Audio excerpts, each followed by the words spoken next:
And just like that, bam, we're live. Look at me. 2 days in a row on time. That's crazy. Crazy, crazy, crazy. Dallin Pepper coming in this morning. I thought Dallin was going to win the games this year. Thought it was his year. I've been predicting it for, I don't know, 4 years. What am I going to do? Have to yell at him when he comes on and be like, dude, you fucked up my prediction. It's not it's part of the plan. It's part of the plan. I don't know. I still want to argue that he's the fittest guy out there. Yo, Sevi, when does my free bottle of BPC come? I don't know. I probably made that up. Probably just excited because there were so many viewers on the show. Send me your address. I'll send you something. DM me your address. I'll send you something. Hey, Savvy. Good morning, Batlands. Wondering how old were you when you chose which sexuality you're going to be attracted to? Love you, bud.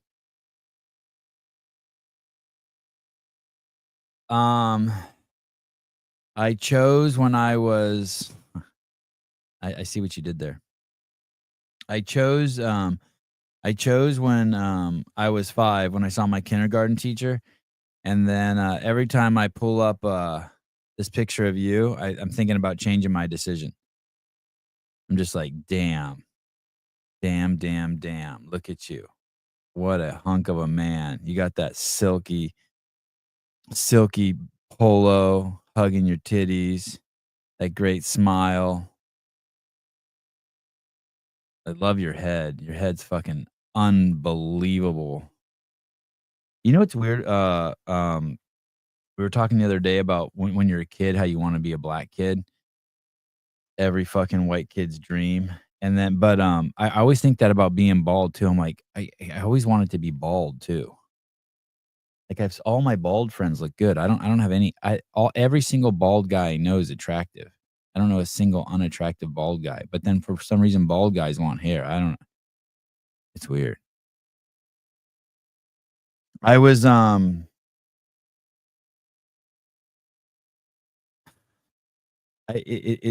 you know what happened this weekend? It's funny. It happens every once in a while. Even at 53, I thought maybe it would stop happening. But at one point this weekend, some girl I was hanging out with quite a bit, just out of the blue, decided to let everyone in the room know that she couldn't ever imagine being married to a guy shorter than her. That even at 53, that still shocks me. I just can't imagine that being your criteria. It's just like this morning, I saw someone sent me a screenshot of something John Woolley posted about, he used the word socially unacceptable. I can't imagine being an adult and still using terms like politically correct or socially unacceptable to determine how you should behave in public. It's almost like people wanna raise their kids to be perfect NPCs. I knew when I was a kid and I was in high school, I'll never forget, and I was standing around with a bunch of friends. I've told this story 20 times. I was standing around with a bunch of friends, and they started saying, what kind of girl was their type. Like, "I want a black girl. I want a redheaded girl. I want" no one said a redheaded girl except me.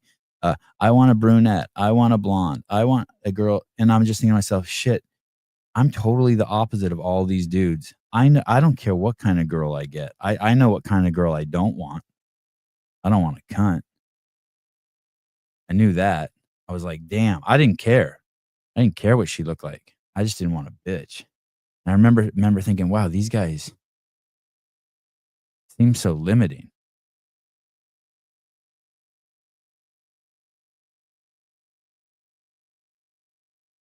In college, there was a girl that I had had this friend, he was my wingman. He was, like, my best friend in college.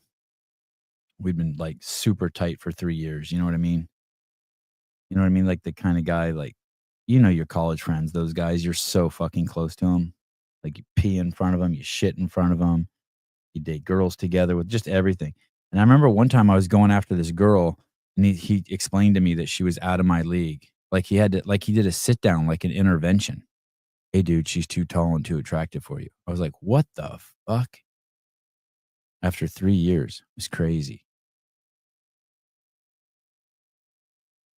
I was just like I was dumbfounded. I ended up getting that girl. Oh boy. Did you say that, a boy? Yeah, I didn't hear the story then. How's my mic? I was having issues last time. No, yeah. Yesterday you were tinny on the Boys in Interrupted podcast. Yeah, I don't know why. Yeah. Same mic. But it doesn't matter because you don't talk on that show anyway.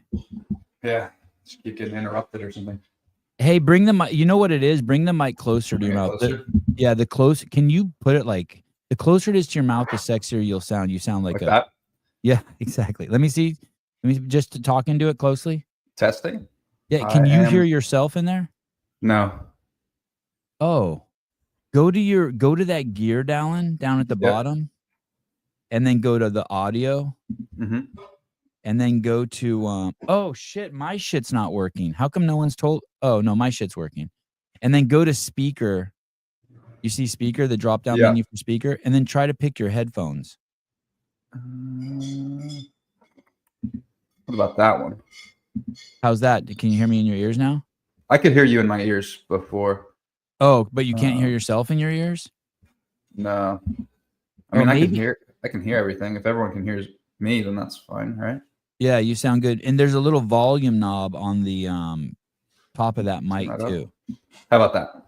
Yeah, I mean, you sound great as long as you stay close to your mic. You sound like a man. Then when you pull away, you sound like you're in prison. It's kind of fair enough. I'll stay nice and close. Like this, I'm starting to seduce you a little bit. It doesn't even matter what I say. Exactly. Whose idea was the podcast? I mean, me and Jason had discussed something like that, and we never jumped on it. We discussed something with like Pat, and we had joked about it, and then it never came around. And then when we were going into the Wodipalooza, all of us were on different. Well, me and Justin were on a team, and Jason was on a team. We're like, hey, let's just try a podcast and see how it goes. And just leading into Wodipalooza, we did a couple episodes just to kind of hype up the team competition and that. And who did that one? That was you and Jason and Vellner? No, me, Jason, and Justin. Oh, okay. Justin. Yeah. Okay. And it was a good time. It wasn't like a burden or anything like on training. And honestly, just like I look forward to it each week. It's just catching up with the boys. And so kind of ran with it from there. We didn't commit to like, oh, we are doing this podcast now. It was just like week by week, making sure that we did it. And then, but now we're here to stay, I think. And what's the day? Most of the time it's Mondays at like 7 p.m. Eastern. Monday, 7 p.m. Eastern. And who's the worst at keeping the schedule? Who's the worst at like, oh guys, can we move it? Honestly, especially through the summer where like we're doing the exact same thing every single Monday, it wasn't hard. Like maybe we were a couple minutes late. Me and Jason both run right before that. So sometimes like the run went long and we're a little bit late, but for the most part, we haven't really had to move the day at all, which is shocking. I think it's going to get worse. Like once all these next competitions kind of end and we're in like a short off season, I think that'll be harder. It's really impressive how consistent you've been with your guys' schedules and what you have to do. But that's like the key to the success of the podcast. Yeah. Like that day, that time, every week. Yep. And the only day we've like missed a Monday we've done on Tuesday, and it's just because we've been traveling for a competition. So. Taylor was like, hey, what he said to me, hey, what about season 2 of Kill Taylor? We do every other week. And then I was like, hey, no problem. I think it should be every week, but I know it's a lot. Maybe we'll ask Colton to do every other week. He's like, fuck you. Never mind. I'll do every week. He doesn't want to share that. No. And I don't blame him. No, yeah. And then that's all it took that's all you got to say for Taylor to be like, all right, I'll do every week. Yeah, fuck you. But I think it was a very strong fuck you. No. Yeah. I watched yesterday. I watched him do the workout. Yeah, what did you think? That was impressive, right? 10 pegboards, right? Yeah. I'd like to try that one. That would be fun. I texted him this morning. I said, "Are you sore?" And I didn't hear back from him. But hey, at 53, what's crazy? I was thinking this morning in the shower. I was like, I don't even know if I could move that fast, like touch the ground and raise my hand. You know what I mean? Just empty, dude. It's crazy what happened. I saw a video of you doing some Thrusters, was that at the game? So like an Airbnb? You guys were out in the yard? Yeah, Bryson's like, come out here. I'm working out. You're working out with me. I'm like, okay. And they gave You me a 50-pound dumbbell. I had never done thrusters with a single dumbbell. know how to squat. Yeah, I know how to squat. You spent enough time at HQ. Figure that out. Good job. Yeah. I moved well already. Like, I didn't play any sports or anything as a kid. So now my body's in like, you know what I mean? I'm not injured or beat up except for a little wonky back from deadlifting. But yeah. Fair enough. Yeah. And I'm little. Yeah. It's short range of motion. You make everything look good. Yeah. Everything's fine. And then what is the deal with James? Adding James, obviously I love James to death, and I saw in the comments that someone said he talked too much, and I wanted to go fucking nuclear on them because like he didn't. I watched the whole podcast last night, and he did not talk too much at all. No, James talks a lot, but on the podcast, I think he meshed super well, and like it was just the right amount of going back and forth. Some like cutting people off, like it's kind of just what we do. But James, no, I think he's a great addition. I think it works well, and like he spends so much time with us anyway. Yeah, and we made a bet if he beat two of us at the games, then he get a spot, and he did. So he beat he beat you and Justin? Mm-hmm. Yeah, that's crazy. Well, how did the poll turn out? When I watched it, I couldn't see the poll. I don't know if we ever actually got it up, but we need to. Maybe we'll do it on Instagram. Yeah, just to fuck with his peanut. Yeah. He's watching it all day. Yeah, he's like, oh shit. It is a gift. Don't tell anyone this. I don't want anyone's head to get big, but it is a gift to the community to have access to the four of you like that every week. Yeah, I mean that's been the goal the whole time. We don't want to be. Sorry, let me turn that off. So it's not dinging, but we don't want to be. I can't hear it, by the way, just so you know. Okay. We don't want to be like hidden. We want to just get out there, and we come in with an idea of what we want to talk about. And other than that, we just want people to see exactly what it would be like if we were hanging out in the locker room at a competition or at the gym training together. And so I remember like always listening to the Matt Josh Sevon like early on. Mm-hmm. And like I would just turn that on at the gym, and it felt like everyone was just hanging out at the gym. Yeah. So like that's kind of the vibe I'm hoping to put out there, and just let people know who we are, and we're just pretty regular dudes. And it comes across like that you're just pretty regular. Well, good. Not that you're regular dudes. I mean, it's clear you guys are like on the straight and narrow. I mean, obviously, you know what I mean? There's a lot of kids, a lot of young guys your age who are not, on your path. You know what I mean? They're entrepreneurs selling weed, or they're worried about getting their car lowered, or do you know what I mean? Or they have a job at 7-Eleven saving every penny so they can put a lift on their truck. And I'm not poo-pooing that. That's where I was at, at your age. But you're regular in this kind of rarefied air. Like, hey, we're still regular, but we do. Like, this doesn't come. This is the life we have to live. You know what I mean? While you're up, like scrolling through Instagram looking for girls to date, we're asleep, mate. We're like in bed panicking that we're not going to get 10 hours of sleep. Yeah, exactly. Yeah. So I guess regular would be a stretch, but But I get it. Yeah. The irony, Dallin, is that it sounds like you guys don't really at the games. You guys really do start to lock in, and you guys aren't chopping it up back there. Yeah, not as much. Leading into the games, me, Jason, and James were training together at the same gym, CrossFit Spur. We did the podcast with Justin.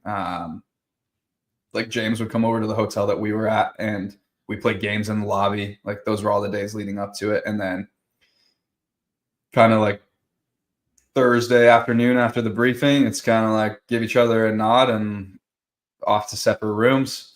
We see each other and we're doing similar warm-ups around each other because we're with Matt and Elle and the Brute coaches, and we're around each other, and we'll say things like good morning, like little stuff like that. And then throughout the competition day, it's just like that. It's just what's up? Not even that. Maybe like just a nod. And then we'll get to the briefing, and then everything will chill out for a minute. Like we're laughing, joking, having a good time, talking about the day, different events, different things that happened. making jokes about people who ask dumb questions during briefings, making fun of Dave during briefings. So like we'll do all that stuff and then kind of leave the brief, and then it's like back to the not much talking. And James is kind of an anomaly in the group in that regards. Like James will always be chopping it up with everybody, and if we're not talking to him, he'll find someone to talk to. But I definitely talk with James the most, and I think that's because we've competed against each other since we were 15 years old, trained under the same coach since then, and just have spent so much time training and competing. We have a pretty good understanding of how each other works, and so we don't have as much of a problem with that. But like for whatever reason, like me, Jason, and Justin, it's just a little different. I think that's just because James is different than them. Right. Oh, look, James is in the comments. He's definitely a social creature. And do you like it when he talks to you? I'm guessing that it's nice because it keeps things light. Yeah. It's good to have him around. When we were teens, I remember like, dude, you have got to stop talking to me right now. please. But no, he's good. He's good. When's the very first time you met James? The 2017 CrossFit Games. And how old? And were you 14? 15. We were both 15. I remember watching one of his age group qualifier videos that summer, and I was watching him, and I was like, "Those are the worst handstand push-ups I've ever seen." Awesome. Like, some crazy standard, and I was like, "I hate this guy." I was like, I hate him. I'm not going to talk to him. And then like we're getting ready to go to a brief on like the first day, and just right up in my face, "Hi, I'm James. I'm from Seattle." I'm like, just like that's how he does it. And just constantly talking in the crowds, and no one else knew what to say because we're all just shy 15-year-olds. But it was fun.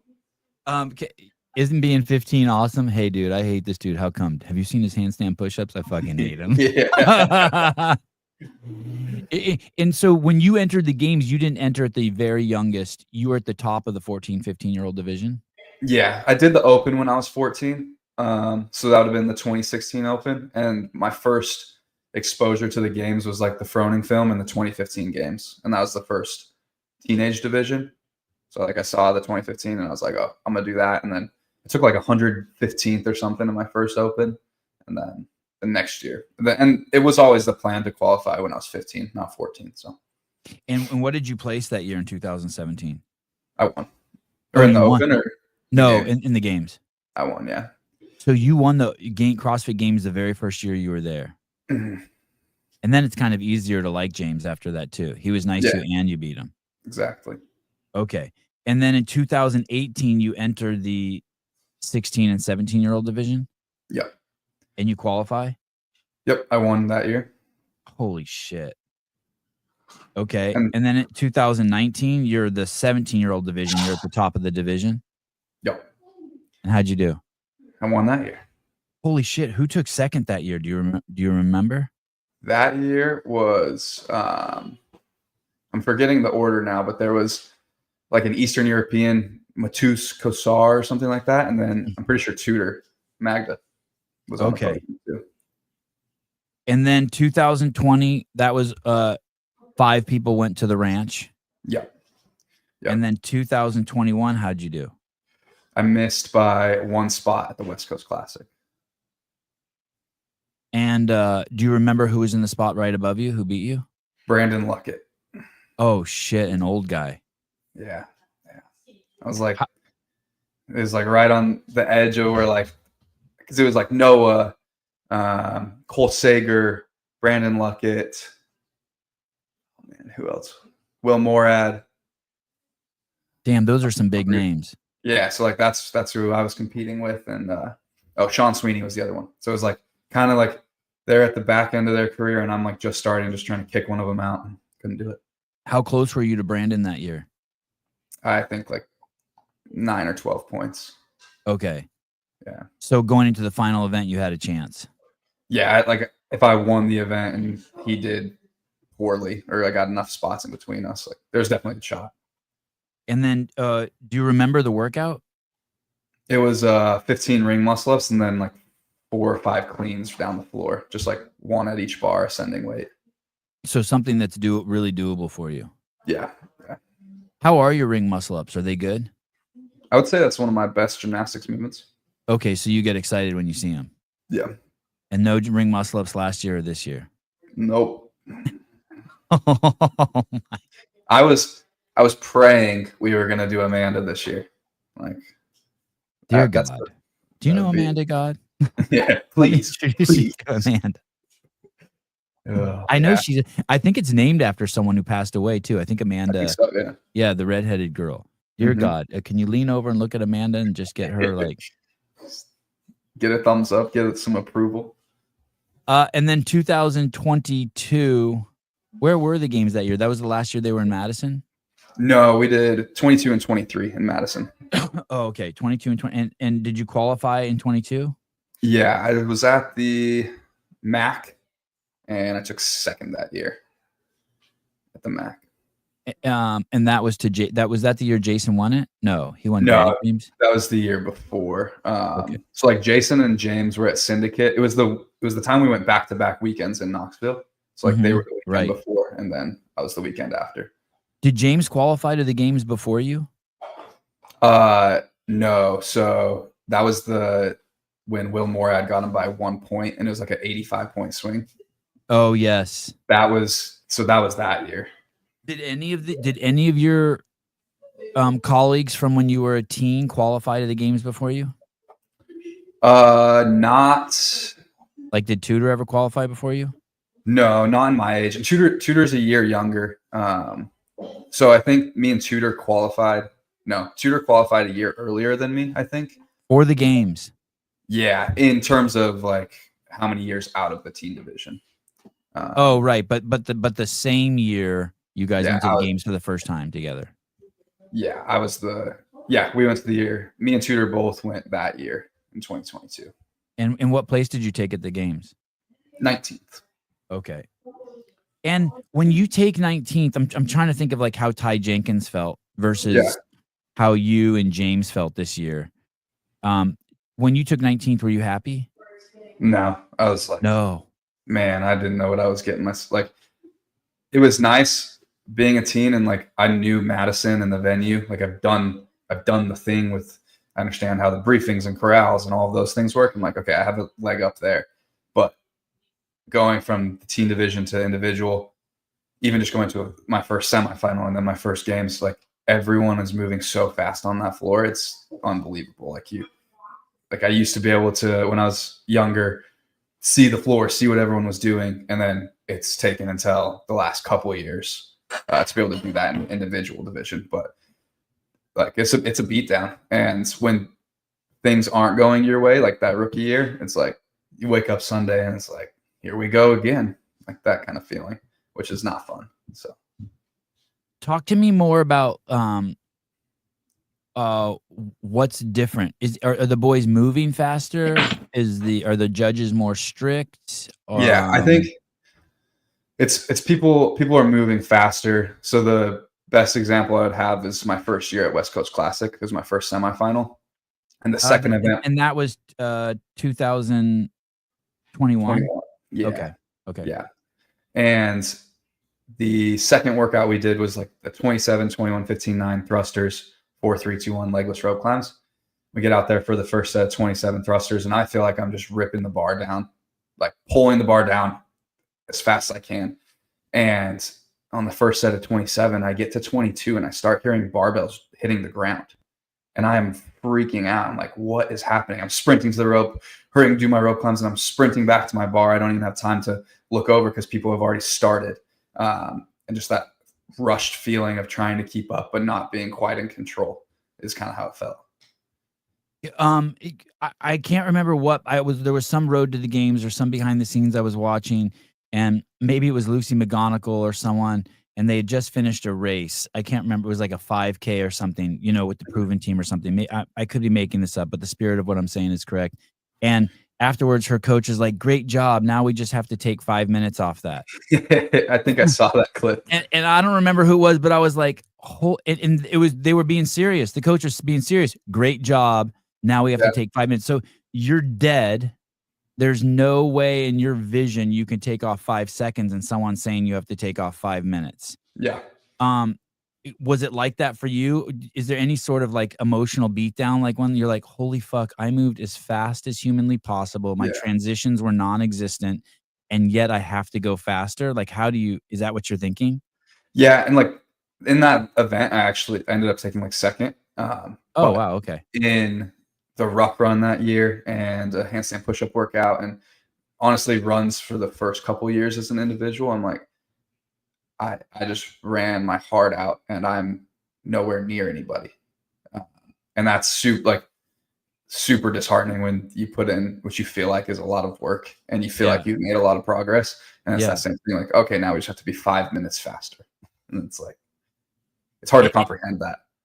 And I'm assuming doubts come in like, hey, that's just not doable. But you can't. Yeah. It's like, how can I do more than what I just did this whole last year?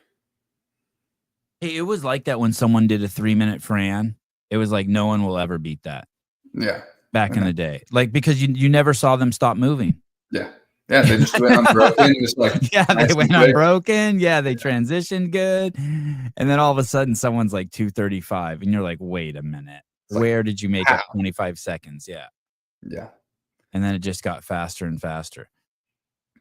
Okay, and so 19, but you're not happy because I was trying to picture Ty Jenkins. Is Ty like I was like I wonder if he's just like, wow, I got one in the books, no pressure, I got one in the books. But you weren't like that. You're saying in 2022 at 19th, you couldn't enjoy that. Yeah. I mean, I expected, and I set a lofty goal for a rookie. Like I wanted to be top 10. Mhm. I think a top 15, I would have felt a little bit better about it. And there were just, if anything, there were too many things I did incorrectly or messed up. If I had felt like I ran a really smooth weekend, I probably would have felt better about it. But like I told Ty, Ty should be stoked where he ended up. I think it was 15. Mhm. But also the top 9, 10, 11 dudes, like he's just not going to touch them this year. So he was like almost finished as high as he could have, in my opinion. So Ty had a great year. He should be proud of that one. And part of that is just not even experience or capability, but just what's mandated by being his age, right? And the number of hours he has working out, the adaptations he's had, right? Like just his physical limitations. Yeah, like it just training time, like how much time he spends training and like growing into your body and like all of those things. How old are you? I'm 23. Wow. And do you still feel young?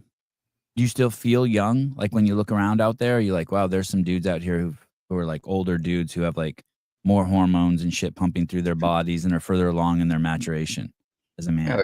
like Jason, he's like an old man now. And he's 27. Yeah, he's almost 28. No, like I don't feel that like any different than anyone out there because I think that would be like the wrong mindset to go in. It's like, oh, these guys are men and I'm a child. Like I don't feel that at all. It was weird talking with like Jason, Justin, James about like we're starting to become the vets. Like I remember when Matt, Pat, Brent, like all those guys kind of hit their 4th, 5th year, and it was like those are the guys. Like they've been around so long, and we're all in that now. And it doesn't really feel like that yet. It still feels like I'm fresh in the game. It does. Okay. I've got 4 under my belt now, but like so much still to get better at. And talking with those guys, like that's exactly how it feels. You start to look around and you realize all the guys are gone and it's a bunch of new guys, and you are you're the vets now. I think, I don't know for sure, maybe there's someone who's studied human beings more, but like if you were a polywog that turned into a frog, I think at 23 you still have some of your tail. You know what I mean? Like Yeah. I think like the gifts that will be given to you just mandated by the biology of humanity. I don't even think like, I think you're still going to be getting shit like more testosterone or more, I don't know, more brain, more, you know what I mean? I don't think, I think 23 is still like You know what I mean? You know what I mean by a little tail? Like you're not a full, it's crazy. You took second and fourth and you still got some pollywog in you. You know what I mean? You have baby fat on you, not, metaphorically. No, yeah. I still got some time. That's for sure. Yeah, it's crazy. Okay. And then 2023, what place did you take? 5th. Oh shit. And did that feel good? Were you satisfied with that? I felt like I won 5th place that year. Like that was because my goal my rookie year was 10, and then like in my head it was 10, 5, podium, win. Like that was the path I was going to take. So I missed on the 10th, and I'm like, screw it. Like I'm just going to keep going with my plan. Goal was top 5. I got it, and like that year felt really good. And here, now you kind of are with a different breed. Now you are with frogs. You probably even had more tail back then, but Adler's a grown-ass man. Vellner's a grown-ass man. Roman Krennikov is starting to petrify, and so is Brent Fikowski. You know what I mean? I mean, now you're like, holy shit. And then you beat the legend that is Jonikoski, kind of a gatekeeper. Yeah. At that year of the best of the best. And look at Jay Crouch down there, just silently Yeah, Jay's good. He's good. And then of course Lazar Jukic was the European champ that year. Yeah, he finished top 10 like the first 3 years he was at the games. It was like 10, 9, 10, something like that. Okay. It's like an incredible first few years. And then 2024, second fittest man alive on the planet. Yep. And how close were you to James? Going into the final event, was that doable? I think it was, yeah. So Brent was winning, James was in second, Jason was in third, and I was in fourth going into the final. And I think like I would have had to have won the 18-15 final. Yeah. And then I would have needed a little more help. Like James would have had to be a little bit lower. Like maybe even just one place lower, or fifth or sixth. So if you would have won that, I would have had to have won, and then he may have needed to take sixth. And when you cross the finish line there, do you know that you've made it onto the podium? Yeah, I think I knew because I had beat Jason in both of them. I just didn't know where. Like I was surprised I was second. I thought Brent was second. And Brent and Jason shit the bed with a 20th and an 18th. Yeah, that was not their best. Not their best. Sam Quant had a big jump. Ricky had a big jump. Medeiros was middle of the pack. Roman shit the bed. Oh man, Jay Crouch took Jay pulled Jay pulled out that year? What was he injured? I remember after the Dickies triplet with the heavy dumbbell snatch, he was getting like work on his back, and then we just didn't see him in the corral, so that's tough.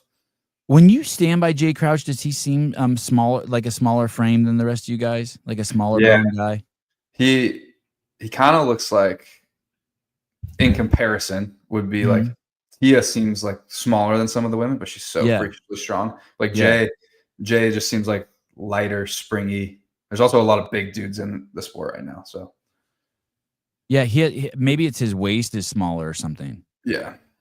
Yeah, it's crazy. His weight to strength ratio or his look. He looks more. He's got more of a V, and the rest of you guys are more like tree trunks.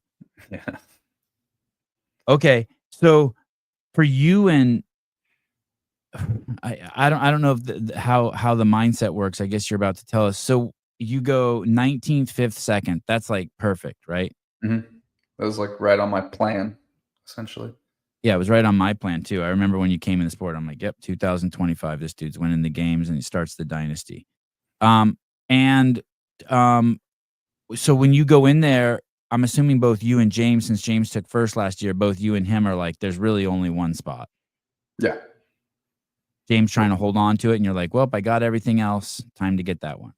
Yeah, that's exactly. I mean, I've been saying all year that winning is the only option in my head. Like, and I know that's like there's other options, but in my head, like, I'm showing up to win. Like that's why I'm doing this.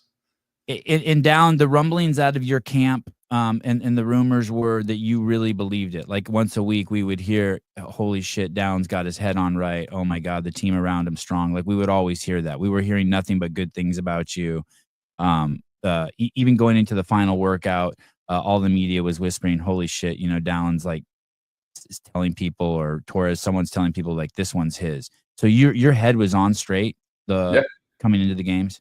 Yeah. I mean, no summer going into the games is ever perfect. I think honestly, it's the exact same summer every time. You get the same feelings 4 weeks out, and then 3 weeks out, the feelings change to this, and then like it's exactly the same every single year. And you have your doubts and all those things, but my head was there. I was ready. I believed I had done the work, and then every single event, I showed up with my head on straight. And I definitely could have. Like, things didn't go quite as planned early, um, and I very well could have just let off the gas and finished 10th. Like it would have been so easy to do that. So proud of that one, but yeah, I came into it fully believing I could stand on the top. As we know in the games too, you really can't, because anything can happen in that final event. Yeah, yeah, absolutely. I mean, when I was, The hope's um, always there from the yeah, place from you where you were always in striking distance of the yeah. winner. When in 2023, I went from ninth to fifth in the final event, and last year I went from fourth to second in the final event. So like, I believed going into the final event I could still win. Like I just need things to go my way. Did you enter? So you have as a youth, you were always the champion. That must have gotten their head. And then as an adult, the trajectory was insane. 19th, 5th, 2nd, and now fourth. Did you enter the games this year with any injuries? Just like little tight spots here and there. My shoulders sometimes get tight in the front just with the volume. So work around that for like a week, and then they're fine. I took a week off of any squatting just to let my knees feel fine, but that's pretty normal going into the games. And then by the time you're deloaded and you're competing at the games, everything feels great. Like that, at least that was my experience this year. Like had little nagging things, but by the time we warmed up Friday, I was fine. And when you say tight, what's that mean? Just like it feels like the front of my shoulders like are just like stuck forward. Sometimes it's hard to get into some overhead positions, and just feels like, I mean, we're training so much that the body's just inflamed and trying to protect itself. So once that inflammation goes down, everything can relax and you feel good. Do you get insecure if you go a week without training, like almost like you're forgetting what you're capable of? I think I used to more um, than I do now, and now I just see people doing too much in that time, and then it makes me feel good. So This journey, when you were talking about how the fourth, third, second, first week, it's like Groundhog Day. It's like you ever get you get in an argument with your wife and you see it keep always take the same journey, and it's happening mhm. every 3 days. And so like when she says, why didn't you do this? And then you always answer with the same answer, and then she gets mad at you, and then you're like, what did I say? And then you're like, fuck. And then after you do that like 200 times, you're like, well, I don't really want to say this, but every time I say that, I get fucking tore Yeah, up. So I'm just gonna try to say sorry this time. yeah. Try Instead of something a like little different. instead of like justifying it, you're gonna say sorry. And then you say sorry and you get tore up again. You're like, oh, all right. Okay, we'll Fuck. try some new approach. Like you're just looking for a way for that shit to be smooth. You know what I mean? Crack the code so you Yeah, don't have to. Um, can you have you written this down? Um, have you journaled this yeah, 4 week? You have journaled it? yeah. Oh, that's Like cool. That's last really year, cool. last year I felt it a bit more um, than previous years. There was less people around. Like it's still when we were down in Naples, it was like a lot going on, fun, exciting. All of us doing the same things. Last year I was kind of solo, um, and so I felt some of those things a little bit more. And I know when it's coming, and I can mentally prepare for it. It hit a little bit different timing this year that I wasn't ready for. It was like way in June, where usually it's July. Um, but it allowed me to like just stay calm and just like know that it's in 6 days I'm gonna feel completely fine. and just make sure I'm doing the things to maybe make those 6 days go a little bit quicker. But Um, I have written it all down, and I'm understanding it more and more every single year, and I always add to what I have written down. Dude, that's awesome. So literally, like next year, like 6 weeks out from the games, you could look at your journal and read it and be like, "Holy shit, did I write this morning?" Yeah, Like exactly. that's how consistent it is. Yeah, and I spoke with Brent quite a bit over the last 2 weeks, and he he actually kind of wrote out. He's like, "This is probably what you've been feeling," and I was like, "Oh my gosh, I'm not alone."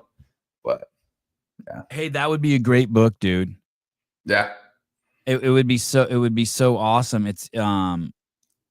It would be, yeah, that would be awesome. Hey, just so you know, it's kind of like from the outside, I also see this cycle of like what athletes go through who become games champions, like their mood, their behavior, like in a rough thing is they win, um, they start to think everything that they did was perfectly right.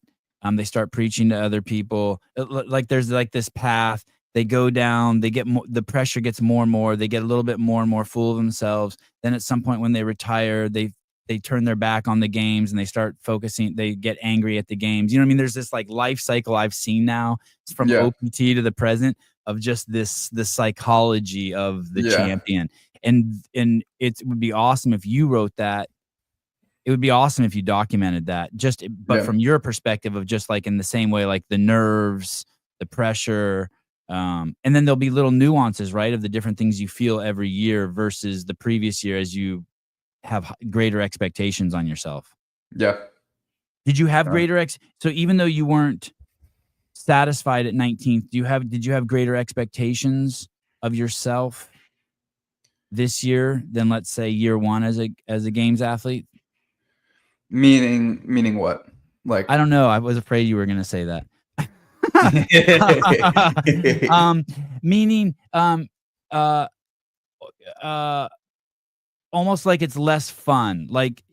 You're almost like you're less present now than you were then because you have greater expectations mm, on your performances. Like it's like there you're kind of like wide-eyed. You know the first day of school when you walk to school, the very first time your parents let you walk to school, you're all wide-eyed and looking around, and by the fucking you're in the 8th grade, like you have your headset on, you're listening to music, and fucking the car yeah. almost hits you, and you don't even know. You know what I mean? No, yeah.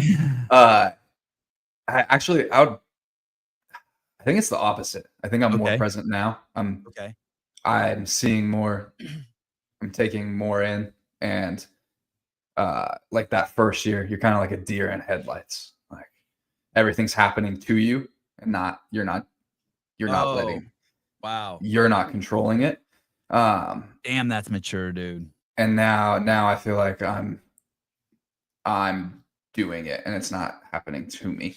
And I'm also I feel like I've gained a lot of perspective over the past few years too, and just that like every time I step on that floor, I'm just so stoked that this is what I get to do. Even if I want to throw up in the moment and I like actually want to hide in a Mhm. closet instead of being out getting ready to do one of those workouts.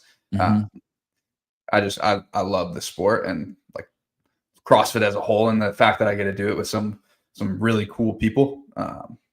That those are a lot of the things I'm thinking about throughout the weekend, as well as being present on what the task is at hand. So, um, uh, if in year one you step on, you step on the floor for workout or you're in the corral and you have these thoughts that are like, holy shit, I could just leave right now, get my Mm. parents, get in a car and drive away. You kind of like own those thoughts and you are those thoughts. And you're saying now later on in your career, if you have those thoughts, you actually get to watch them and actually Yeah, kind of almost enjoy them. Like you can yeah. even, I'm aware of why I'm feeling that way okay. instead of questioning why I'm feeling that way. But Um, I had that talk with Jason and Colton, and Colton was talking about even when he's on the starting line, it's like that. Like those thoughts are running through your head, like, hey, I could just go home now. And he says his body starts vibrating. And Jason was saying that when he's in the corral, he has those thoughts. I always get those thoughts when I would do public speaking. I'm like, hey, dude, you can just run out to your car and drive away. It's totally Yeah. fine. But Jason said when he steps on the floor and starts jogging out to his spot, they wane. You know, they go away. Yeah. When do your nerves settle down? I'd say it's like in 2 stages. Like once I get to the warm up area, I'm Mhm. like the worst is like earlier morning events too. And Mhm. I wake up 20 minutes before my alarm. I'm trying to get all the sleep I can. So I'm laying there with my eyes closed and I'm like, am I really about to go do this workout right now? Like, do I got that dog in me today? Like Yeah. I do not want to get out of this bed. And then calms down a little bit once you get to the warm up area. And then once we start doing like very specific warm up for the event, I'm doing the movements, starts to calm down a little bit, peaks a little bit in the corral and when you're in the tunnel. And then probably similar to Jason, like as soon as my name's out there, like I'm out there to perform and put on a show and kind of calms down. I know exactly what I'm going to do when I step on the floor. Like that's something I can control. That energy, is it, is it exhausting or Yeah. it is? Yeah. Like, And you have to manage that, I'm guessing? That's the whole thing? Like, hey, don't feed all of this to fear and anxiety and lose it? yeah, I think people come into the games with such adrenal fatigue before the games even start because the 3 days, the check in and all, like they're amping themselves up so much that they're Mhm. just wrecked before they even get there. And then you also have to control it during the event. So like I had like the exact same routine between every single event. And because I was eating and napping in between every single event, it felt like I did 9 days in 3 days. Like it was do the event, cool down, eat, nap, walk back over, body work, warm up, event, repeat for 3 days straight. Dallin, what if you wake up from a nap? Sometimes when I nap, I wake up and I feel like I'm in a different time zone. Like if I sleep too much, I'm like, am I in Europe? Like what the fuck? I have jet lag. Has that ever happened where you nap and you woke up in this like weird spot? Like you're like, oh shit, I'm not even awake. No, My eyes are open, but I'm uh, not awake. I practice Okay. those things. Yeah, Okay. it's like And do you have a time limit of how long you'll like? Is there a limit? Like, hey, don't sleep over 27 minutes. You're fucked if you do that. wow, that's crazy. You said 27 minutes. That's the number. Oh, is it? Yeah, like if I could, if I have more time, I will. Yeah. But if I'm like in that range, it's like 27 minutes. Is Because that like a known thing, or did you just no, that's the perfect nap for me. okay? So I set my alarm for 27 minutes when I Hmm. sleep in the middle of the day, and I do it almost every day. And I set it somewhere between 20 and 27 minutes. And as soon as I set that alarm, I kind of have this panic, like, hey, you better go to sleep fast because the time's Yeah. ticking away. And so Yep. my body's, I'm like Yeah. one of It's like those goats that boom. you scare and he's out. And Yeah. so I just lay down and I put 2 pillows on either side of my ear and an Yeah. eye pillow and I'm out. Yep. Yeah. And then usually I wake up before 27 minutes. I'll wake up like at 25 or And 26. you see it like ticking down. Yeah. Yeah, and I'm Yeah. like, "Oh, yeah, I did It's it." like I'm so good at this. But if I do go over, sometimes I'm so tired or if I have extra time, I don't set the alarm, and then I get to, like, 41 minutes, and I wake up, and I'm a fucking train wreck. I'm like, "Hey, I shouldn't be driving." Yeah. I haven't felt like that before in a competition. You haven't. Um, no, I think also like when you wake up, you know what you're about to go do, and it's like kind of a shock to the system. So You ever do that thing when you're a little kid, every once in a while, you come home from school, and you just go in your room and fall asleep, and then you wake up, and you're like, "Oh, shit, I missed school." yeah, and it's like You had you that? wake up and it's dark outside. Yeah, and you're like, "Oh, fuck, I missed school. Who let me sleep in?" Yeah. Yeah. Uh, oh, very, very poignant question. Thank you. Thank you. Very strong. I appreciate you adding to the show. What is the best Christmas present Dallin ever got? I think when I was 5, I got a snowboard, and I love that thing. That was Wow. cool. Did you And use it that day? I think we went the next day, or maybe Mm. that day. Can't remember. I also got a X-wing fighter from Star Wars one year. That was pretty cool. Like Lego or no, one that was assembled? One that was assembled. I refused to tell my parents what I wanted because I was going to tell Santa, Uh-huh. and Fair. I told Santa on Christmas Eve, and somehow Santa clutched up. and got me exactly what I wanted. I didn't tell my parents until that. I just didn't tell them at all. So Did you pretty ever find impressive. out how they did that? They knew Santa Oh. on that day. So when any issues going against your friends, these guys that you hang out with, you train with, any issues with that?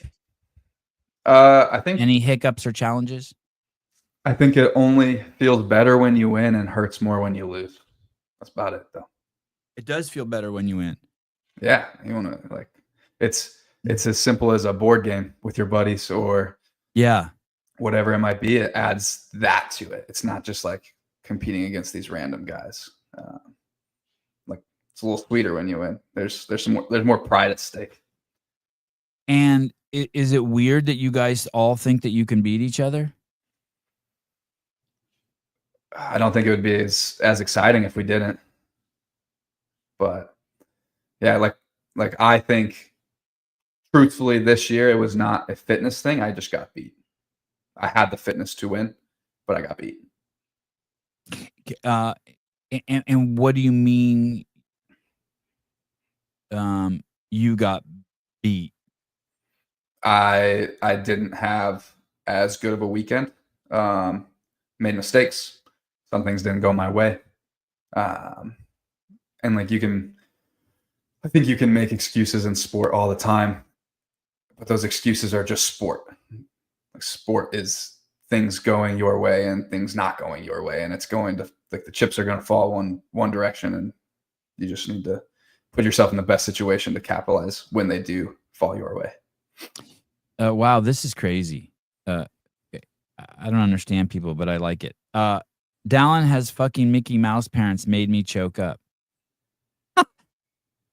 I mean, it sounds like a compliment. It is a compliment, but it's just amazing that story made someone choke up. They got his present the day before Christmas. Wow. I have great parents. Wow. Do you have great parents? I do. Yeah. What makes them great?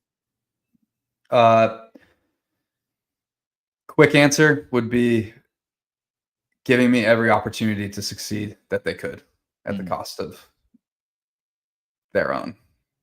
Yeah. Selfless. Yes. Yeah. Yeah, that is a component of a great parent. And trust. You trust your parents a lot? I do, yeah. Are you having a kid soon? No. No. No. Does your mom ever put pressure on you for that? All the time. Oh, that's awesome. No. Good. That makes sense. Yeah. No, they're cool about it. But she's like, "Oh, Dallin, you guys would make such a cute kid. How are things going?" Like stuff like that. Yeah. Like, Mom, are you asking me? What are you asking me? Yeah. What are you saying right now? Winning feels great and losing sucks. You can give the old learning experience speech, but competitors know losing sucks and winning is better. I respect that. Is it and I guess there's the component, and obviously unfuck me if I'm wrong, but there's the component of you always feel like you can win. So every time you lose, it's even worse. You're not like, oh, that guy was better than me. You're like, shit, now? I could have won. Like, I don't know if it's a better or worse feeling knowing the fitness was there and getting beat, or if I didn't know if it was there. If like, oh, I just didn't have the fitness. If that was the case, yeah. Like I don't know what would feel worse, but it feels pretty shitty. Someone said something really cool the other day. Maybe it was in a proven video too. I saw. I watched more videos prior to the games this year than I have in a long time. All kind of meshed into one. But someone said when you show up at the games, the worst feeling is showing up there trying to survive. You want to show up there being able to compete, and it kind of reminds me of when fighters are in the ring, and if you were to run out of air. You know what I mean? Like you're in a ring with someone, all of a sudden your metabolic capacity just turns off, and you're screwed, right? Yeah. Does that resonate with you? The ability to just survive versus compete? Yeah, I think that would be like year one. Yeah. At the games, was just surviving, and there's been events in the last 3 years, like where it felt like I was just surviving. But the weekend as a whole has felt more like competing, which is I think that's the perfect way to describe it. It's like surviving. When surviving at the CrossFit Games, that makes for a really, really long weekend. You're just getting beat up the whole time. Yeah, You're the whole time, like a punching bag. Yeah. So when you were talking about things that went your way and things that didn't go your way, is the pegboard one of those things that didn't go your way? That event, yes. I don't. I will not say that it was the pegboard's fault. I think getting a slick lane or whatever, like the case is that people have been saying, uh, again, that's part of it. Like it's if we can minimize it as like CrossFit, that's awesome. But it's been part of it forever, and it's like getting a bad hop in the infield in baseball. That happens. The issue I had with that event was all the women got to take towels out there. There were women competing? Oh yeah, yeah. I You see missed that? No. The first 2 heats of men got to take towels out there, and then I had my towel ready. Had a plan in place, and before we were in the tunnel to go out on the floor, and they took all of our towels. So all I wanted was the same opportunity to succeed as everyone else. But the pegboard's being more slick than other years, or the pegboards you have at home. Like, that's not a problem. I just was hoping that I could also take a towel out there. And some people did manage to, but I was the first one in line and my towel was too big. So they took it from me. Okay. So we got a theme here going. The games when you went there were happening to you, and then now in your 6th, 7th year of doing CrossFit Games, you've shifted to I'm doing the games. And then now you're talking about how you don't want to blame the games and I'm seeing it as like, because you want to take this huge personal accountability and responsibility, and that if you blame the games, then you lose the opportunity for a lesson. I'll give you an example. I thought the show Kill Tony was so fucking stupid. And then when I told myself, but it was the most popular show on YouTube. So I was like, Sevi, just sit down and watch it and don't think of it as stupid. Turn that story off. And then while I was watching it, I came up with the idea for Kill Taylor, and I called Taylor. I'm like, dude. Yeah. And we're off to the races, and the show's been killing, right? So what you're saying is, yeah, it sucked. It happened. If all I do is blame the games, I won't make space to come up with new ideas for next year. If it happens again, like stuff the towel in my pants at all costs, still figure out a way to get a towel out there, take my shirt out there, make sure that in the future, maybe I bring a little bit of water always out on the floor so that if there's something this slick, I can wipe my foot. You don't want to blame them. Am I seeing this right? Because then you'll lose the opportunity, because it could happen. It's going to happen again. I mean, not pegboard, but we saw the rope break with Colton Mertens. You're saying, like, I'm aware that on one hand, CrossFit fucked up and they should have figured out a way to make the board consistent. They need to do that, but you can't. Yeah, like you can't rely on that. And if you do, like, what are you going to do? Take second place in the games every year and always blame CrossFit? At some point, you're a jackass. Yeah, yeah. And like for the equipment thing, definitely can't blame CrossFit. I spoke with Boz about the towel thing. I was like, hey, we can't have that. Like, we work all year. Like, and who knows? Maybe the towel didn't do a thing, but we'll never know. And like, if you let 5 heats go with that, you got to let the last one go. But yeah, just there's no point in trying to blame other people. I said my piece to Boz. So yeah. Can you explain this to me? I don't know if they're talking about me or the comments. This guy's always a hater. It's always negative comments. The mansplaining is crazy. That was me. Is that directed at me or towards you? I don't know. I can say it's towards me. It's all right. Who uses the word mansplaining? Do you ever use that word, mansplaining, like, other than it being a joke? No, it's like, I don't think that can be a serious thing. Oh, bro, I know. Isn't that crazy? It is serious. Hey, he's just trying to run a successful podcast, man. It hurts, Dallin. I'm talking about Sevon. Dallin said what he said. And so you think my reframing of it, sorry, Dallin, I'm gonna I have to Go deal for with it. this. Yeah, Yep. you think my reframing of it is was inappropriate? Think my reframing of it was inappropriate? David, stand by. I'll kick your ass in a minute too. Yes, thank you. All right, that's what I thought. Okay, all right. Thank you, Rambler. Okay, thank you. Are you sponsored by Tier or something? I am. I should put more on. I think it's a running joke because I showed up with a giant Tier logo and a Tier hat, and then something else was Tier. Now Hey, everyone comments that on every podcast. But hey, dude, not talking about your sponsors is stupid. It's so good you Yeah, do that. They're like fucking giving you money to live your dream. You should be just constantly sucking them off, like constantly. Like, thank you. absolutely.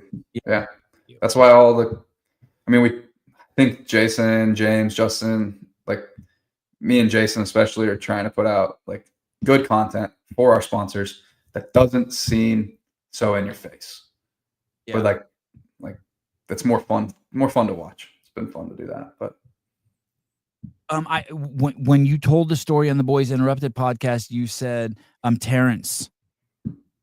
yeah, Didn't Terrence look good this year? He was all yoked and shit. yeah, he did fill out that shirt. It's like, is Terrence on the juice? I'm like, hey, what happened to you, dude? He's all, what do you mean? I'm like, you're all yoked, your waist is all small, and your shoulders are like cannonballs. And he says he's doing strongman. Oh, there you go. Do you know him? No, like, do you say hi to him by his name? Like, do you say when you go in the crowd, you're like, hey, what's up, Terrence? Yeah. I know enough of them now. I've been around long enough that I know everybody pretty well. So, And when he says that, do you push back on him? well, he said it to everybody, and like Jason in the corrals immediately goes, no, no, no, no. He says, where's Dave? Where's Daddy? And yeah, like we were like, but actually, like, get Dave down here. And he was out somewhere, and they're like, no, the judges, and there was some sort of miscommunication between half the team and the other half of the team that said that towels were okay, and some said that they weren't. And it is confirmed. I saw. I don't know if you saw Hiller's video. Did you see the video where Hiller put the chalk on the steel beam? Mm-hmm. That was pretty poignant, right? Yeah, and it wasn't the pegboards themselves. It was the amount of chalk and dust on the floor, and then we would walk through it like on the Dallin under Zeus. Because I can only imagine on a team workout when people are doing pegboards, they're just surrounding the red crash pad, just like constantly rubbing chalk for their turn on the pegboard. So there's a lot of chalk on the floor. Hey, what if they didn't allow chalk in that workout? Would you be okay with that? Like, no chalk on that workout? It would be better. Yeah. But again, like, I don't think it was from the individuals necessarily. It could have been, but it was just like the amount of workouts we've done on the floor at that point. There's just chalk. Oh. Because there are dudes out there with just like chalk on the Dallin on the crash pad, just like rubbing chalk everywhere. But you're saying that, like, even if they eliminated it from there, you're saying as you march out there, there's pieces that have been broken and stepped on. And yeah, like I crush pieces of chalk in transition all the time. I didn't on that one, hoping it would help, but yeah. What's the solution there? Is wiping the pegboards down enough, or do you think that they need to go to wooden pegboards? Would wooden pegboards have cured it, or no? I think maybe the wooden ones might have. But again, like I don't think it's not wiping the pegboards or anything. It's just happened to be that there was a lot of chalk on the ground. I don't know what the solution is for that one. I mean, they got to figure it out if they're going to use pegboards again. Yeah, it wasn't a great look. It's unacceptable. It's like a learning experience for CrossFit. I mean, I'm not like shitting on them, but it's unacceptable. That has to be fixed. Yeah. I spit on it. Oh, that's what I do too sometimes. I spit on the. Sorry, missed. There's more. Yeah. I spit on the ground. I spit on the ground to wet my shoes, and that helped. Yeah, when I got like some sweat on the pegboard, which everyone's like, "Oh, the pegboards were sweaty," it helped a little bit. And Colton said he was wiping sweat off his brow. Yeah, like that was a good move too. Yeah. Honestly, I had my plan in place and didn't think I would need a backup plan because I assumed I'd have all the stuff that I needed out there. So then I got caught a little off guard. Got caught with my pants down a little bit. So. And why didn't they use wooden? I'm assuming so that people could see through them. And they're beautiful pegboards. I mean, they're art. What Rogue made is art.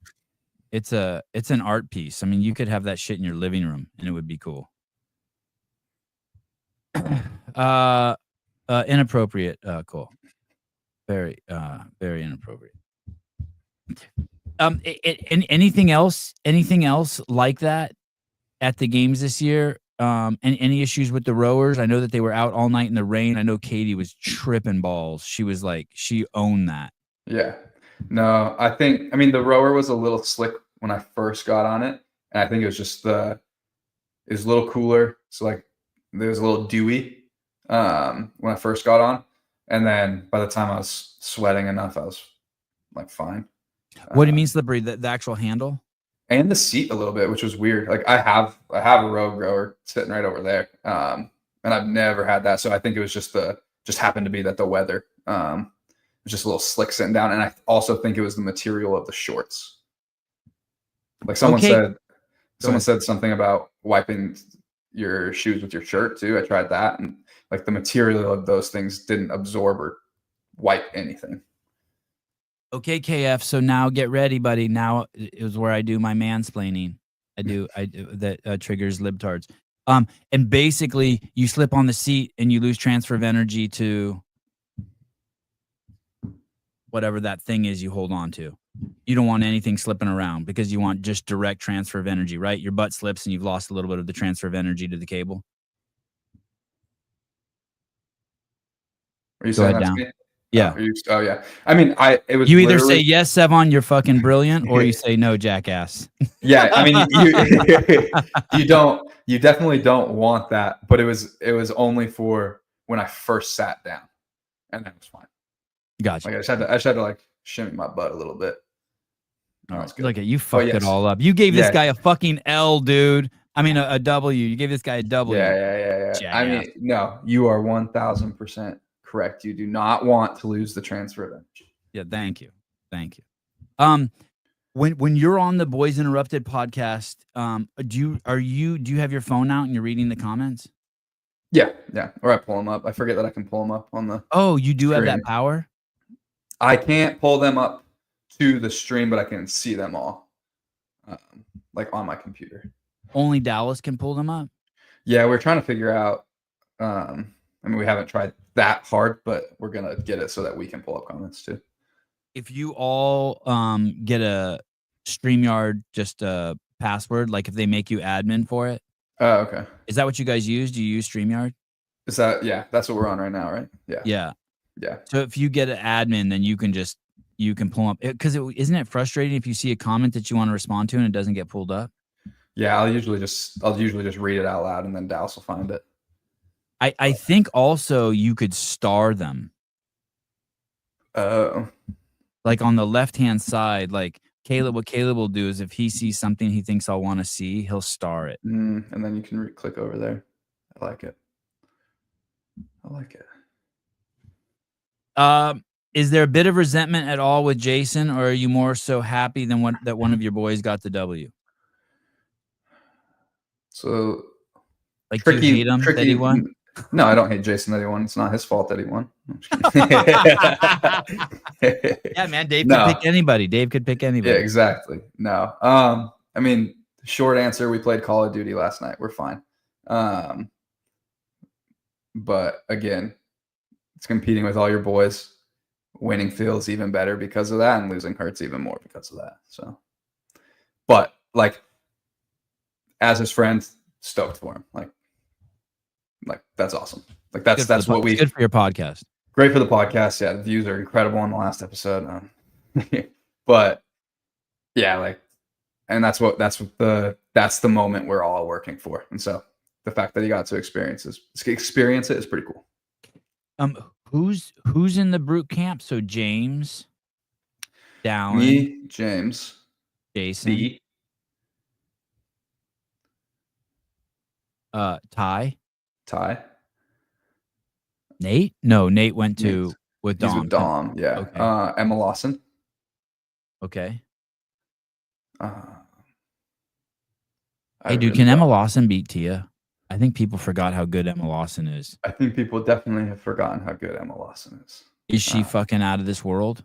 Because when yeah, and she's in a really good headspace right now. We talk quite a bit, and I know Matt's very excited. Like, and he's the one seeing all the numbers and the times and all those things and how she's feeling. So, yeah, yeah, there were definitely she showed, even Emma Carey, Mal, Emma Lawson, now Kerstetter's showing some sort of like transformation. yeah, There are these people that are, I think, a threat. I don't think it. People, everyone thinks that. I mean, I know Tia is incredible and dominant, but it's not easy for her, right? Like she's freaking out like the rest of you guys. yeah. I think she. I mean, you can see how much passion and care she has, and like no matter what, it's not easy. Like just because you're fit doesn't make it any easier. Maybe it's a little easier for her out on the floor, but the year process of getting to that point isn't easy. And Matt never hid that he would freak out on the starting line too, throwing up that weird yawning. His face gets all tight. Like everyone's freaking out. No one's like Tia's not like, oh, another win. I'm just cruising. Yeah, no, like she, and even if she was just cruising through, like someone's gonna give her a run for her money in an event. Like when we watched Lucy on event 4, like that's probably gonna eat at Tia all year. Oh, really? That's how much of a Yeah, competitor she is? I mean, she wants to get out there and win every single event, and until she does that, then like if until she wins every single event and takes home every single point, like she probably just won't be fully satisfied with it. Did you win any events this year? No, I didn't. I kind of had a quiet weekend overall. I didn't. I was told by there's this guy from Australia, Cam Gray. He does like a bunch of data and stuff. I was the only male or female to never drop a place, but it was very slow chipping away, just kind of quiet. Oh, from day one. Mm-hmm. So you took 15th. And then I just slowly moved up the Yeah, whole time. 15th, 6th, 11th, 6th, 8th, 4th, and that just kept moving you up the leaderboard. Yep.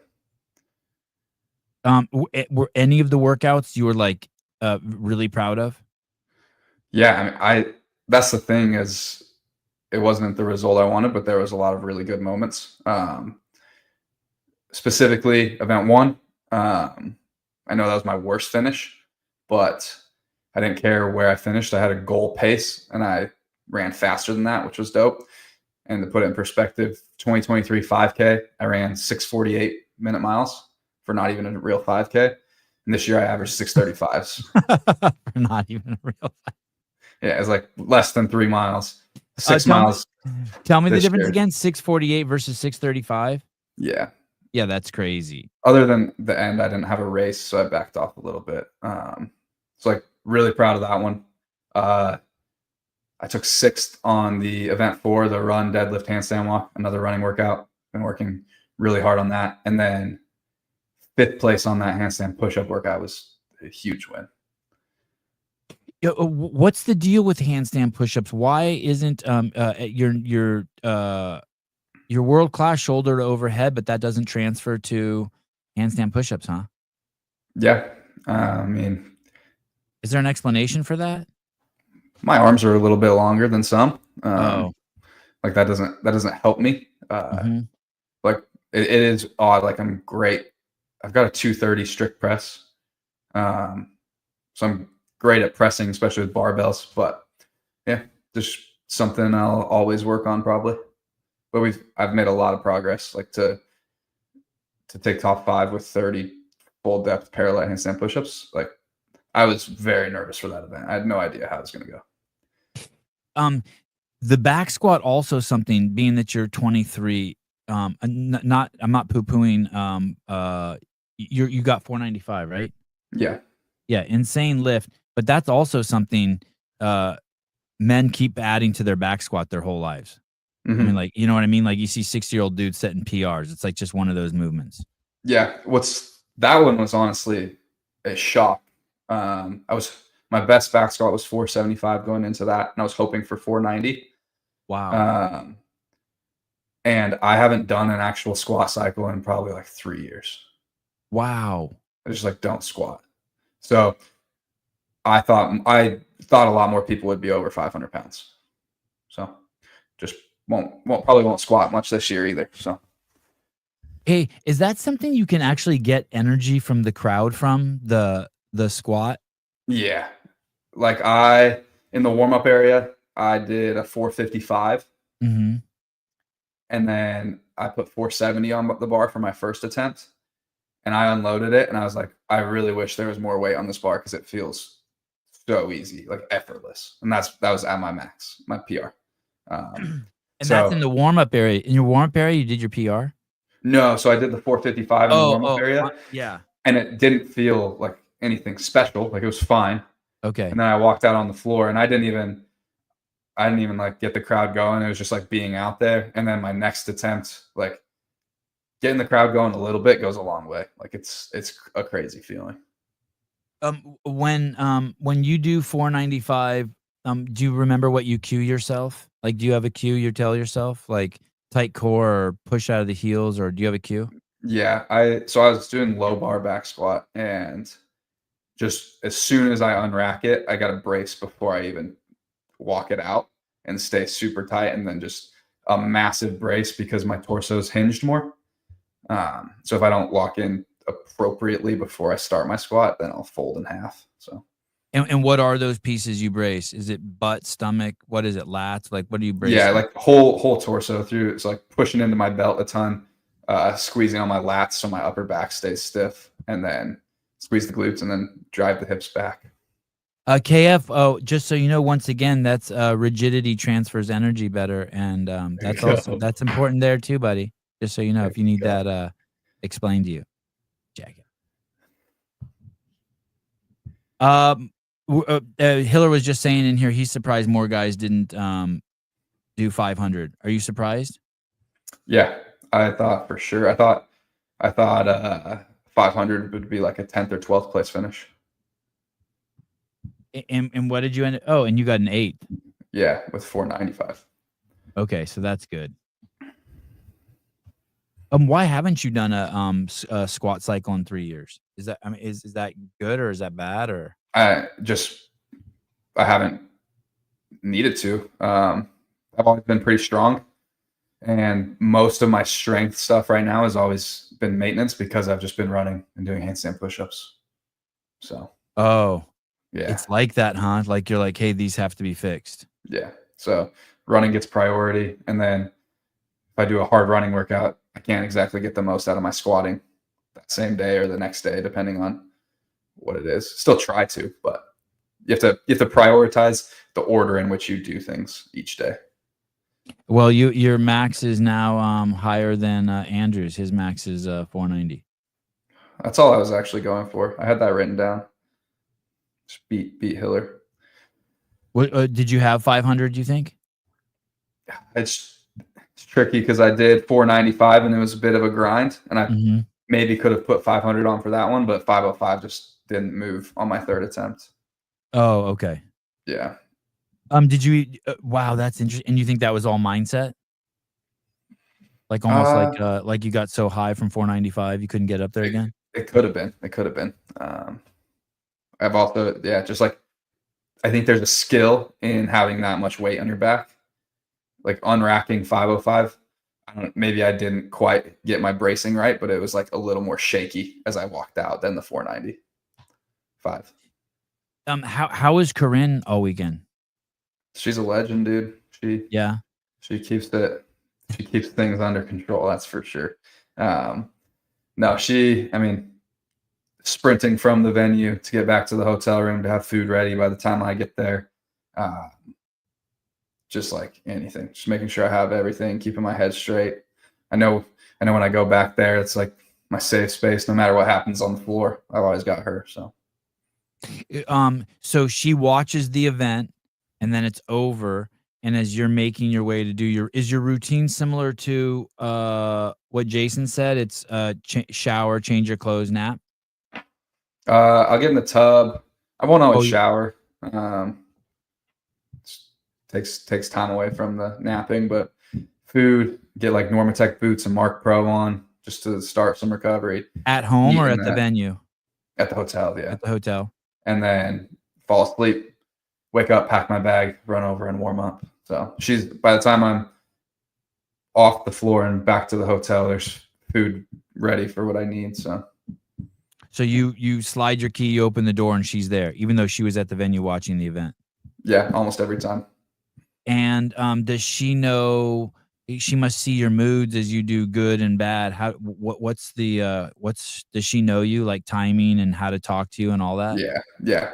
Our like early on, it was like trickier for us, both ends, where I've also gotten probably a lot easier to deal with over those weekends. Like I'm better communicating and like just a little more chilled. Where early on I was pretty uptight. But yeah, she knows exactly what to say and what not to say and when to say it. So it's hard on her too, the weekend. Yeah, exhausting. Yeah, she's riding the ups and downs just as much. She's like, one of my biggest fears is like sleeping in too much or like not waking up from my nap. So I'm always telling her like, will you please make sure that I'm up at this time? Yeah. And so she's not sleeping because she's making sure that I'm getting up. So yeah. Where did you meet her? How did you meet her? In high school. And so and you just have been dating ever since then? Yeah. And then got Well, married. And you're married? Yeah. We were friends in high school, just kind of like the same friend group. And then like all the dudes in the group took one of the girls to prom their senior years. And so it was just like a big fun group. And then I took her and then we started dating after that.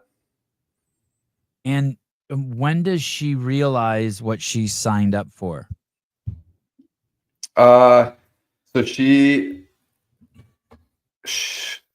the summer after we started dating, she flew out just for Sunday, my last CrossFit Games as a teenager.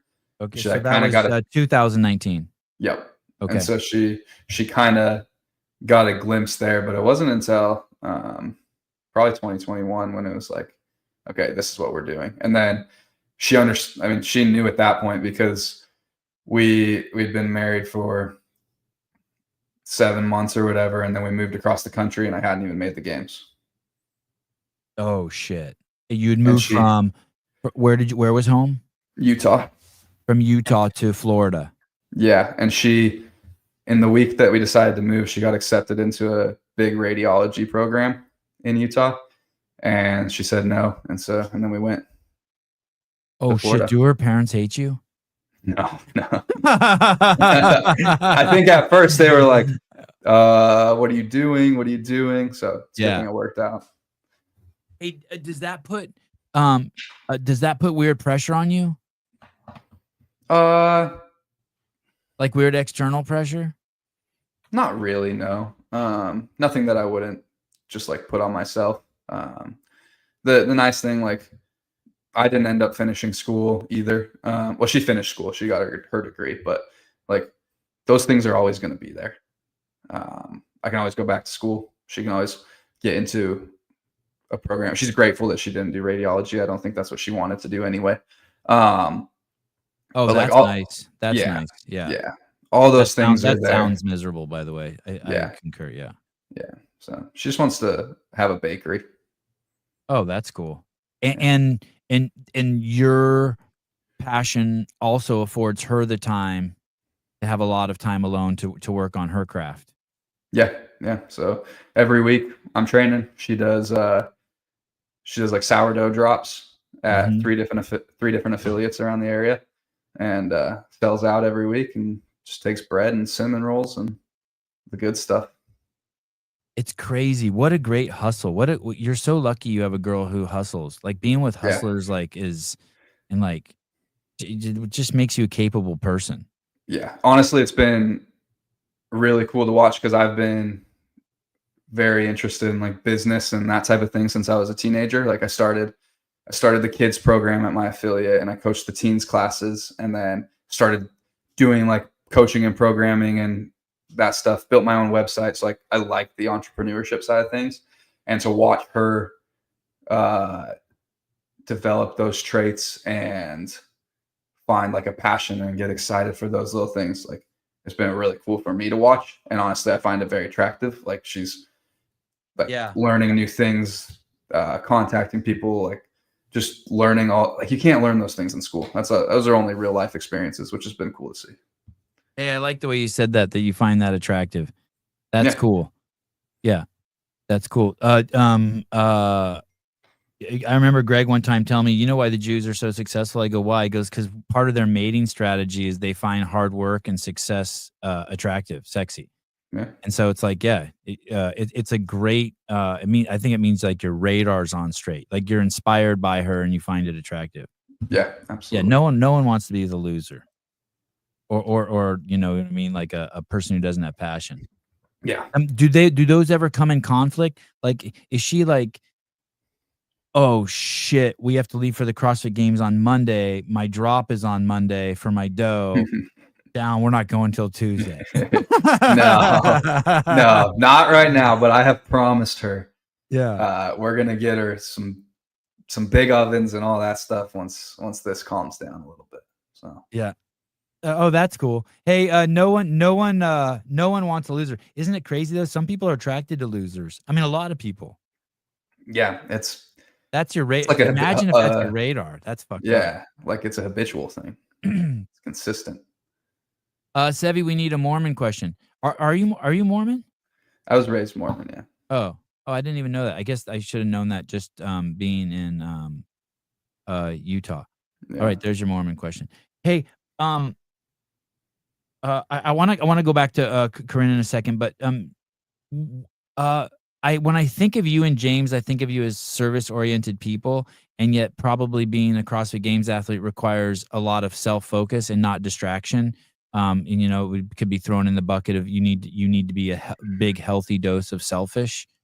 How do you do that? Because you're telling me you started a kids program, you obviously want to help people, like coaching is a pretty selfless thing. Do you miss that stuff? Service? How do you fit service in your life? I think that's one of the most taxing things about it all.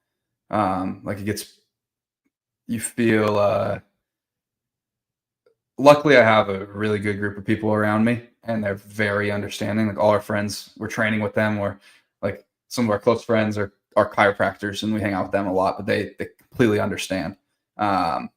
When I'm like, I don't want to eat at this place because I need this type of food, so we're gonna go here, and then I make everyone go to a wedding or a birthday party. All your friends get it, yeah. And you feel like a burden in some ways, and like always having to be selfish and think of yourself first. Like that can start to wear. Honestly, James has been like a really good example of not letting that affect things too much. Like that dude's incredible at making sure he still has time to put other people first. And I've definitely grown and gotten better at that in a lot of ways too.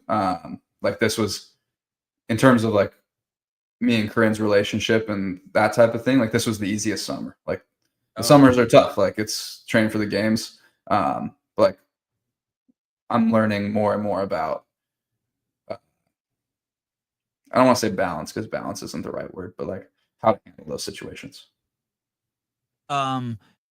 It's also exhausting being yourself. You know what I mean? Like once I had kids, I was like, oh, this is amazing. I don't have to do Sevon anymore.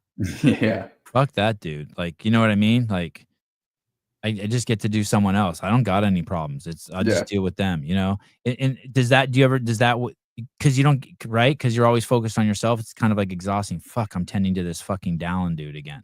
Yeah. It's like, yeah, that's exactly, that's a great way to put it.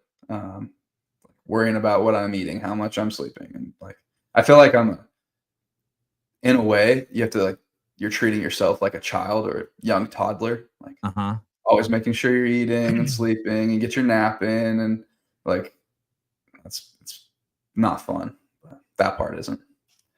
And if she didn't have that sourdough, the business, she might be going batshit crazy. Yeah, I think it's definitely like that's been a really cool thing for her, and it gets her fired up to wake up every single day and that type of thing. Where before, she was just trying to find that thing. It and she gets to leverage your notoriety, which I think is really, really important. That Yeah, should never be let go to waste, right? Hi, I'm yeah, Dallin's wife. Yeah. yeah. Like that's some of the stuff she's been doing more on social media, and then also like she it's not too hard to find people who want to buy sourdough bread in a CrossFit gym. Like that's pretty easy. So that's been cool. It's crazy. My wife just started making it about a year ago, and I avoided bread like the plague. Yeah, And now I've been eating a shitload of bread, and it's crazy how different it is when your wife makes it. There's no bloating. I never feel like weird full. I don't know what's different about that. I mean, the bread we bought before only had 3 ingredients, yeah, but but it's it's still this still bread's so different. Yeah. yeah. If I eat other bread, my stomach goes to shambles. But What is the go-to at the games? What are you just shoveling in there? dude, it's disgusting. It's so gross. Like that's I don't after the games I don't eat like a small breakfast, lunch, and dinner is all. But at the games, you want me to like run you kind of through like what a day Yeah, looks like? sure, sure. I try Thank you. and get my normal-ish breakfast, but it's usually smaller because I'm pretty full from everything I ate the day before. But sourdough, eggs, sausage. At home, we'll do like some vegetable scramble in it, but just not at the games. And then some yogurt, granola, and fruit. That's pretty consistent because it's easy to get down. And then a disgusting amount of smoothies, Gatorade, fruit snacks, and candy, And when you gels. say fruit snacks, like those, like when I was a kid, they were fruit roll-ups. Now they're a little different. They're just like compressed Uh, fruit in a stick. Is that? no, like a Mott's fruit snack, like a little package with the little gummies in them. Oh, and are they covered in yogurt and stuff? No, No. just the gummies without the yogurt. Like a Isn't little, I don't understand the gummy thing. They're so hard to chew. It's so much work. those ones are pretty soft. They are? Yeah, those ones go down the easiest. That's why I get those ones. But yeah, it's like 350, 400 grams of sugar in a day, which is don't do that. That's not good. Um, and then I'll try and get like a meat and rice meal in at some point during the day. And as soon as the events are over, it's like Jersey Mike subs, Five Guys, Chick-fil-A, and I have soda with that to get more carbs in. Like it's A milkshake? I haven't done a milkshake. There's like all the dairy. Dairy's like pretty inflammatory, but French fries with the Five Guys? yeah. Here I am saying dairy's inflammatory, and then I just named all those things, but whatever. No, I get it. So that really is and then do you get clogged up at all or no? Quite the opposite, actually. You're just Dude, going. dude, on Friday I went to the bathroom like 15 times. I think it was the mixture of the run and all the food and gels and all that stuff, and then it was like that all weekend. Oh, your butthole must get raw. Do you want to know? So I forgot to do it this year. Yes. keep going. Okay. Yes. So I have like the what is it called? The Tushy like bidet attachment at home. Uh-huh. Uh-huh. Incredible. Best $100 I've ever spent. But if I don't like start using toilet paper more before I go to a competition, your butthole just goes raw. Because you've gotten a soft butthole. Exactly. A pampered butthole. Wow. Yeah. So you have to plan ahead a little bit. Do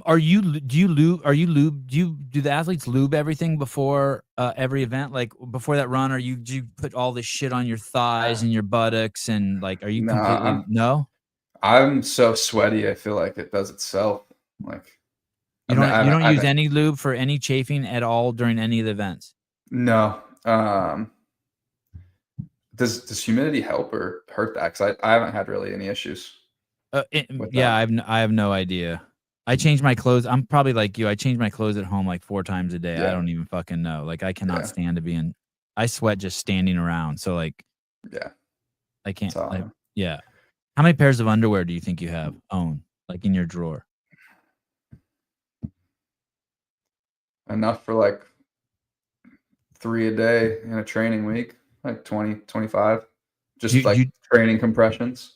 if they're all clean and they're in there, are you a 2-drawer underwear guy, or like I need 2 drawers for all my underwear? Mine's stuffed pretty full. They all- Just need one, yeah. Pretty do full. you have nighttime underwear and daytime underwear? I have nighttime underwear and daytime underwear. Yeah, I tried this Nads like cotton. It started going on like the cotton underwear. Yeah. So you don't get, the microplastics in your Yeah, balls. yeah, totally. Yeah. But it started with wearing that in the sauna because just like the normal like Fruit of the Loom polyester whatever. I have those for nighttime, a little comfier than compression. How often do you do laundry? I'm guessing the machine's always going, pretty much. Yeah, especially during the summer. And I'm going to clarify, my wonderful wife takes care of that. But the amount of towels just for sweat and stuff, and then clothes, it's always going. Yeah, I have 3 boys, and then with me, our machine's just going. If it's not going, I'm in a panic. Yeah, it's like I'm not gonna have the clothes. Oh, what about your sweaty clothes? Do you put them? That's another thing. I stopped putting my sweaty clothes in a hamper. I just throw them in the floor in the laundry room. Is that what you do? Walk in from the gym, put them in there, Yeah. and then they get washed quickly so it doesn't stink. But Yeah, you'll be like 2 days later, if you put them in the hamper, 2 days later, you walk in your room, and you're like, what the fuck died in here? dude, that's so gross. Especially because I can wring them out here. It's so bad. God. That's crazy. I don't have that much sweat. That's insane. Yeah. And who have you been training with mostly this season? Like, is it mostly alone? Are you a solo guy? No, I'm in the gym with Fee and Ty every day, and then Janie Chevry's also down here. I don't know if you know. The name sounds very familiar. I know she was at West Coast last year. I actually think you talked to her for a minute, if I remember right, in the behind the scenes. She's younger. She's 22. But yeah, she's been cool to have around. Is this her first year with the Brute camp? Yeah. So her coach joined with Brute about a year ago, and then she's been with Brute since. When you were there, was Torres your guy at the event? Yep. Yeah. And is he always, so when you walk to the crowd, like, tell me what that's typically like. How close does he stay to you? I mean, he's right there with me. We've been doing it long enough, and I kind of know myself. Like, he puts in a warm up, and then I'll adjust where I feel I need to do things. But he's always right there. Any questions, helping me with my bags, walking me through everything, just keeping a check on time. All right, hit this interval to warm up. Okay, rest till this long, that type of thing. When you come out of your hotel room after every event, is he just in the lobby? No, he actually, so because he's also with Fee and James. Oh, no shit. He's also there, guys. Well, so Fee also had Al back there. Okay. And then James had his buddy Troy. So like there were more people back there. Right. To do the little things. Right. And then Matt helped me take care of the little things because those guys were covered. And then overall coaching, he's coaching all of us, but he's there with the women while I'm back at the hotel, and then stays for the men. So he's just there all day. What conflicts do you think there are when he has someone like you and James, like the 2 guys who are supposed to win it? Yeah, I can only imagine like what it is when me and James are separated by 1 point going into the final event. Like I don't know what he's thinking. I think he's stoked that we're both in that position. Does he give you guys both the same advice? I mean, there's got to be some general good advice sometimes where he's like, hey, don't get tripped up on this, and he has to tell it to both of you. Yeah, and me and James, again, like we've been doing this so long together. Before the games, we're talking about events, like just making sure we're on the right track. Like, hey, this is probably where we need to be on this event, and then it comes down to who can do it and who can beat the other person. So, Amanda Hari has an amazing video at the end of the games between Dallin and Matt. I heard Matt was extremely emotional. Was he crying down there? He was, yeah. I think he was just proud of his team, which was cool to see, because you can tell how much he cares about each of us. So, and I'm guessing he was kind of like bottled up a little bit emotionally the whole weekend, and when it was over, he got to like, yeah. I felt that too. So, do you go? I know I would think that right after the games, you just go up into your room and lay in your bed and cry for 2 minutes. Yeah, it's about right. Is it right? You just jump on your bed? You just need it. Like, that's a long week, man. And is it literally just like that? Is there any story around it, or is it just an emotional discharge? Like, do you have to tell yourself a story like, fuck, I fucked up, or fuck, I did so well, or is it just like a release? I think it can just be a release. Like, this year's like, oh, I missed, fell short a little bit, and that was kind of, yeah, like it's bottled up a little bit. But is fourth enough to carry you next year and to be like, yeah, I can win it? It seems like it would be like, hey, that's just a rounding error why I didn't win. Yeah, I think. Like, does it take a hit on your confidence at all? No, like I said, I think the fitness was there, and I'm only just going to get better this year, fill in a couple more holes, get to do some of the things that I haven't got to work on in a few years because I haven't needed to, and hopefully take some 5th and 6th places and change them to 1s and 2s. Anyone had any hard talks with you this past year? Like, anyone say, hey, you shouldn't be doing that podcast, it's a distraction, or hey, you need to stop doing that, or any hard conversations this year or conflicts? Not with anyone. Maybe with like myself, like making sure, keeping the main thing. I think it's important to do the podcast and the YouTube and social media. Like, that's part of the job. That's the reality of it. But just making sure that I can look myself in the eye and be like, all right, am I putting too much effort into this? Do I need to back off a little bit? And there's times where that stuff will get more attention than other times. But yeah, it's like, those are just conversations I have with myself, no one else. Hey, well, let me rephrase. I have them with my team, but it's me saying those things. The only other time, I think it was 2010 at the games, I walked up to Jason Khalipa and he's like, oh, so good to see you. And I was like, it was filming the behind the scenes, and I said, good to see you or something. And we talk, and he goes, hey, just so you know, I had a talk with myself, and I fully get it now. And he goes, what? He goes, the CrossFit Games, part of it is media. And being a CrossFitter, he knew this in 2010. And like, there's no reason to like, for me to have any friction there, right? Like, to tell a story or fight it or make it like, I mean, obviously you have to have boundaries and shit, but it seems like you're saying that too. Like, hey, dude, that's not, that it's part of the job. Just like the referees and the fuck ups on the pegboards. It's like, hey, dude, it's not. Yeah, you're not telling your story of it's something to hate. You're telling it just like, hey, it's part of the job. Yep. Yeah. And that's taking some adjusting and just getting used to. And like, I see myself as an athlete, not an influencer. Mm-hmm. But I got to do that side of the job to continue to be able to do what I am doing. So. You seem to navigate it as good as any. Did someone coach you, or is that just truly, is that your personality? Like, when people say aggressive things to you, like if I wish I could think of an example, but if people be hating on athletes or something, you'll just throw some funny comment out there, or instead of being like, hey, fuck you, it's not like that, or something like that, you just throw some like, yep, I understand, or or like this weekend someone commented something like pretty aggressive, so then I just responded. I said, "Daddy, chill." And it completely diffuses the situation, and they're just like, "What just happened?"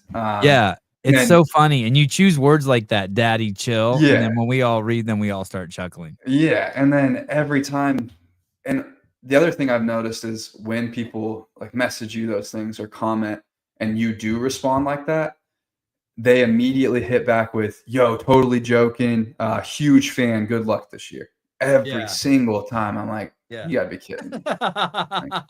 Right. So I just try to catch people off guard. It's a fun game, and usually, I mean, this is like pretty cliche, but like if someone's gonna take the time to say and do something or feel the need to do that, that's a pretty sad life. So I think they also forget that you're a real person, and then when you yeah, respond, they're like, "Oh shit, it's not just like you're not a a bot." random account. Yeah, yeah. When does what's the plan now after the games? Do you and Corinne do something or? Well, Corinne actually planned with her mom and all of her sisters a girls' week, which happens to be at my house. So they are all here. Is that kind of nice though? Is that kind of like, Yeah, yeah. or Like do you wish, or do you need your house to yourself? no, I love like all my in-laws and all those guys, so I don't mind. They're fun. They're off doing stuff most of the day anyway, but I'm chilling. So Yeah, in the way that I could think it'd be bad is like you just want to be home and you just want to be able to walk around your house in your underwear. But in another way, it's kind of like it's a kind of like a nice distraction. yeah, like there's people here. Don't get too caught up in your own thoughts for the week, but I'll get into training sooner than later this year for sure. Will you do anything today? I'll probably go for an easy run later. Not even a walk, a run. Yeah, just a jog. Do you know how to walk? Yeah, I like to go on walks with the dog. Are you beat up? I feel pretty good. My quads got progressively more sore this week, but now they're doing better. It was crazy. We went to the beach yesterday, and I was going to boogie board, and I have not done anything. Like I've just been sitting around and pull out the boogie board, first bigger wave, and I'm going and I'm kicking as hard as I can, and ride all the way in, and I stand up, and like the front of my quads and hip flexors are so cramped up I can barely stand up because I hadn't moved since the games, and that was a crappy feeling. It's a crappy feeling. Hey, what's the best way to get the hip flexors loose? Like, what's your warm up regimen for hip flexors? I went through a phase where I tried to do a 3-minute couch stretch every night. Cow stretch? Couch. Where like Couch your stretch. foot's up against the wall or on the couch, and then you're leaning back. Oh yeah, okay, okay. That's like you're on one knee and you pull this. Yeah. Okay, Yeah. okay. So 3 minutes on each leg. Yeah, that does wonders. That's a good one. I think everyone could benefit from that one. Hey, because my kid's hip, he's fucking only 10, and he's like, hey dude, my hips are so tight, and like I've never had tight hips, so I don't even know what he's talking about. Yeah. So we've been taking him to chiropractors and all this shit, and people teaching him these routines. I'm like, there's no way I'm gonna get him to do all this stuff, but that I could get him to do. Yeah, that one's easy. And then what do? You try not to arch your back. You try not to make. Yeah, if you like pull your rib cage down and tighten your core, it gets a better stretch into the hip. Okay. No, dude, are you kidding me? Sebi would need surgery if he did that. Dude, I'm telling you, like I'm like Gumby, dude. I'm like a world-class athlete, but with no fitness. It's crazy. You saw my thrusters with the I saw your dumbbell. thrusters. Yeah. I No move like tight the hips dream. there. Yeah, nothing. So I want to go back to the Corinne. How are you on time? You good? Yeah, I'm chilling today. I want to go back to the Corinne thing. So then you are, she flies out for the 2019 games on Sunday and she sees it. And then in 2021, you moved to Jacksonville? Or like right at the beginning of 2022, we moved to Naples. Sorry, Naples. Yep. And that's when she has to say no to the radiology thing. Mm-hmm. And when you go down there, does she have a job or anything, or she's just winging it? So she's finishing school online. I was still kind of part-time in school. And then she was also doing some nutrition coaching because her school is her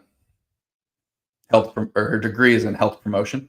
Mm-hmm. So a lot of nutrition courses. And then she was nutrition certified. And then when I was coaching people and kind of running that stuff online, she was also doing the nutrition coaching for the people I was coaching. And those are people from some affiliate you were at? So I was coaching at the affiliate, but then when I moved, this was all just online. And how many clients did you have? At one point, I had like 10. Wow. And you who were they? Were they other youth or were they a whole Yeah, gambit?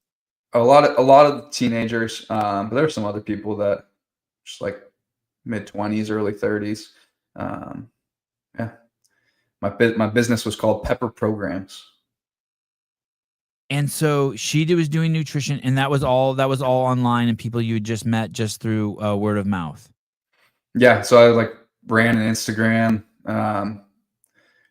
Was like doing like marketing, messaging people, and trying to figure out that side of things. So I had a thing where I'd like message 10 people a day, see who would respond, talk to them, and then see if I was able to help them out at all. Oh, so you would actually find people online, like you would see and you would just reach out to him, like maybe some kid who was in the CrossFit age division, and you'd send him a Yep. DM and be like, "Hey, this is Dallin." Obviously, they knew who you were, and be like, "Let me know if you would like any coaching. I do offer coaching services." And then where every Yep. once in a while, someone would be like, oh, "Dude, I'd love to work with you." Exactly. Yeah. Just went through like my follower list and then like all the age group leaderboards. Holy shit! So you're a hustler too.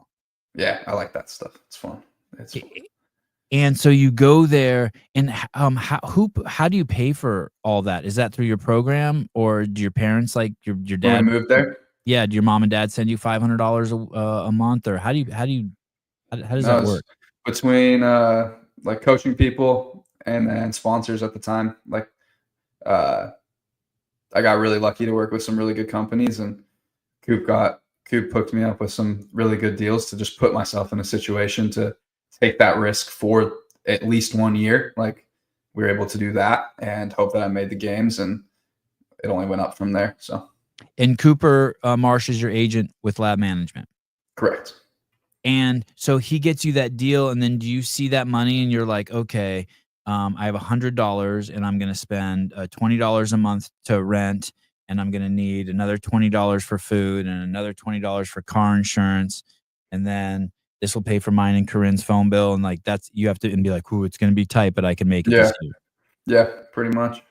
And try and save what we could and be smart about things. We just had one car while we were down there, and we had some good people around us that helped us out too, with just little things. But yeah, And meanwhile, at your age, my mom's sending me paying for my college, my apartment, my food, Mhm. and I'm peeling off $1,500 a month to pay for weed. There you go. Isn't that crazy? Did your mom buy your weed? Yeah, she didn't know it. Fair enough. Do you know what I mean? She didn't know it. Yeah, I was a fucking horrible son. Holy cow. Or maybe she did know. And the only reason why she doesn't know it is because she's working so hard to make the money to buy your weed. to buy my weed. Yeah. It's crazy. Raise your kids. What do you think your parents did to keep you on the straight and narrow? Like, how come I mean, or did you stay on the straight and narrow? Did you ever fall off? yeah, it was pretty straight and narrow, pretty vanilla. No, I mean, all of us played at least 3 sports. We were just busy. But Yeah, that's spending my like, plan for my kids. Keep them yeah, busy. yeah, like we always, every weekend we were playing sports. The people we were hanging out with were our teammates. If we weren't doing sports, we were camping, like just being outside, and stayed super busy. And they taught us how to work hard. And yeah, Did you go to a private school in nope. junior high or high school? No. And how old were you when you got a phone? Someone asked me this the other day. I had like an iPod in like 5th or 6th grade. It's like 10 or 11, but it didn't do much. And then probably got a phone when I was 12 or 13.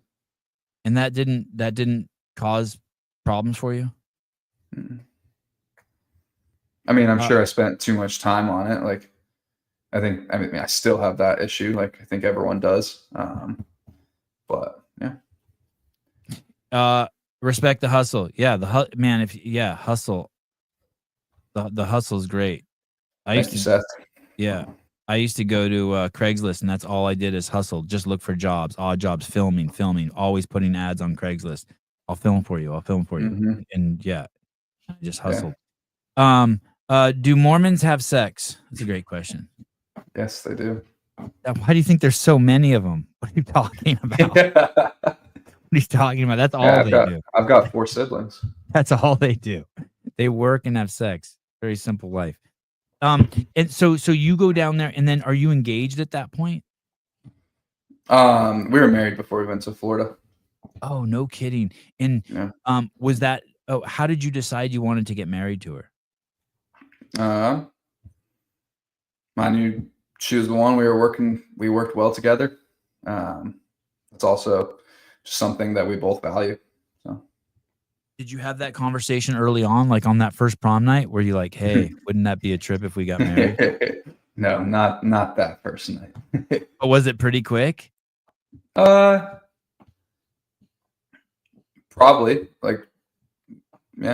probably what most people would consider pretty quick. I mean, I was pretty young, so most people think that. Yeah, it's crazy young. It's I mean, it's what is that on your finger? Is that a booger? It's a glass elephant that I've been playing with. Oh, that's nice. Yeah. Okay, so then you go down there and you have your thing, but she's still finding her way down there. Mm-hmm. And does that put pressure on you? Do you have any time to tend to that, or is she just like figures it out? Like, were there any like, was there ever a chance where she's like, "Hey, I can't do this. I'm fucking out of here"? No. She spent a lot of time. She was doing school, so she would come to the gym with everybody, and that's where she would work on her school. So she was around everyone, very invested in it all, and yeah. And you didn't mind her coming to the gym and chilling and no, yeah. I mean, even when we were dating, like she'd come and work on her school while I was training. We didn't have to say anything, but she'd be over there working, and yeah. At the games, do you remember your most contentious moment and who it was with? Were there any contentious moments? Not with anyone. I was probably the most frustrated either after the pegboard or when I got the no rep on the burpee box jump over. Oh, yeah. I remember that rumbling through the crowd in the place. Yeah. So you were supposed to step down and you jumped down on one of them? Yeah, it was the first rep on the last box. And when that happens, that means that when you get off on your final rep, you're on the wrong side? And then I have to run around, and it was, I think it was 12 points. So at the end of the weekend, still would have been 4th. So at least I can sleep at night. And